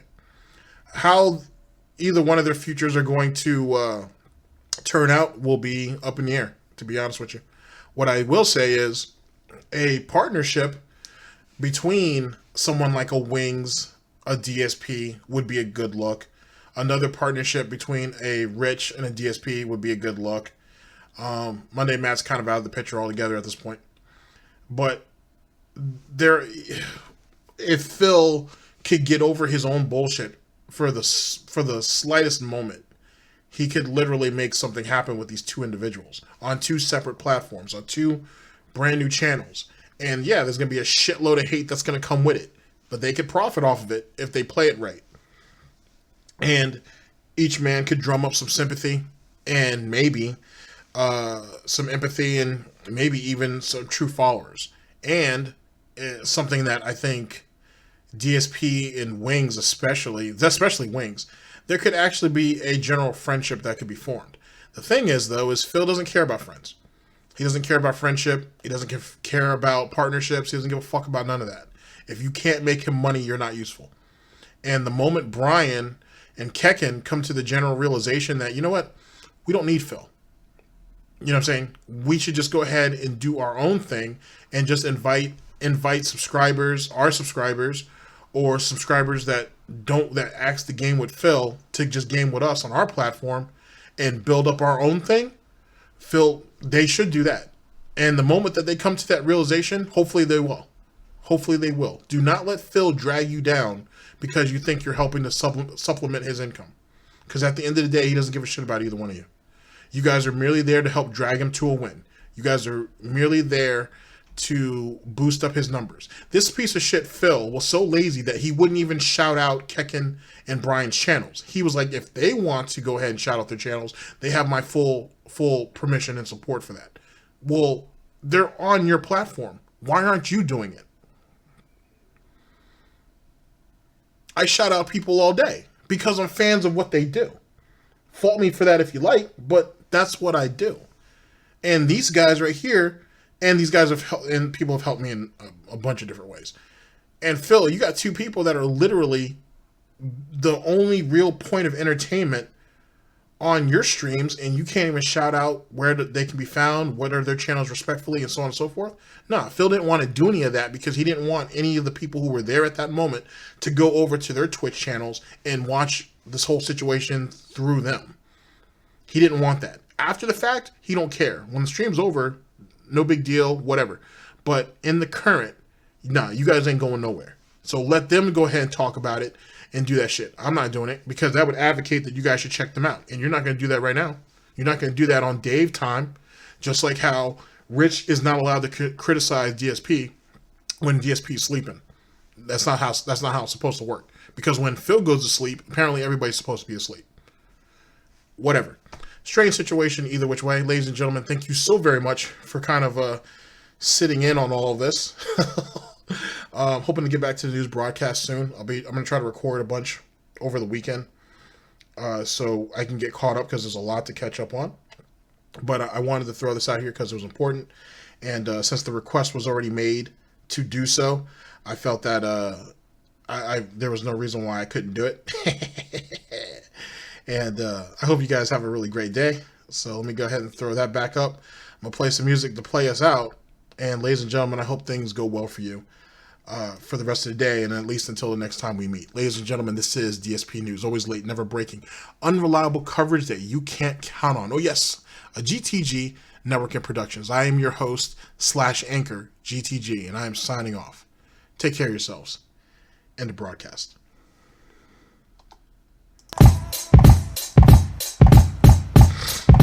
Who is it? Well, it's Grand Pooba, honey, with my man Stud Doogie Love, dropping 2000. Dig the way this go down. Cookin Soul. Check it. I hit a flow all dipped in low, sit back and sip mo as I count my dough. Grand Pooba Maxwell, Doogie, coming with the New York. We keep it real like jail when we might talk. Honeys know cause when I'm in that set, Grand Pooba is the one who makes they stink box wet. So let me tell you something, lady, when your float is floating, it's all creaming, baby. I made this one for the honeys in the party, to find a hearty and dance body to body. Step 1, first you grab honey by the waist. Step 2, then you move out of ghetto pace. Step 3, then you look the dead in the face. Step 4, now it's time to leave this place. Hold up, be careful of the cheesers, the teasers, the one who wants the money and the visas. I'ma tell honey straight off the back, but please don't even go there with that. Dig it. This one's designed to make the spine in your back whine. Grand Pooba, nice sit up for you every time. Oh yeah. And you say New York City. Oh yeah. And you say New York City. Oh yeah. And you say New York City. And you say, could it be I stayed away too long? Thief MCs be wishing I was gone because they wanna be where I are, but you can't get that far. So stop wishing on the star. It's only one Grand Prix, so honey, do what you did on the night you creep with me. There's no doubt I come real with that. The butter trap, the one that makes honeys hit the bed mat. I'm energetic, poetic, athletic, with good credit. So just move like I'm Simon and I said it. You see my flow is just a step ahead of I'm still wicked in the bed because I'm downright nasty like newlyweds. So back up and let me breathe, cause when it comes to getting down, I'm getting looser than a crackhead's hair weave. And I bet your mind, golly, while you never find a style like this if you search a million miles. So once you let pull by a nice y'all party, I hit a flow like Al Jarreau. See, I've been doing this for years, I'm leaving itches and tears. Dig it, cause they falling just like the rain.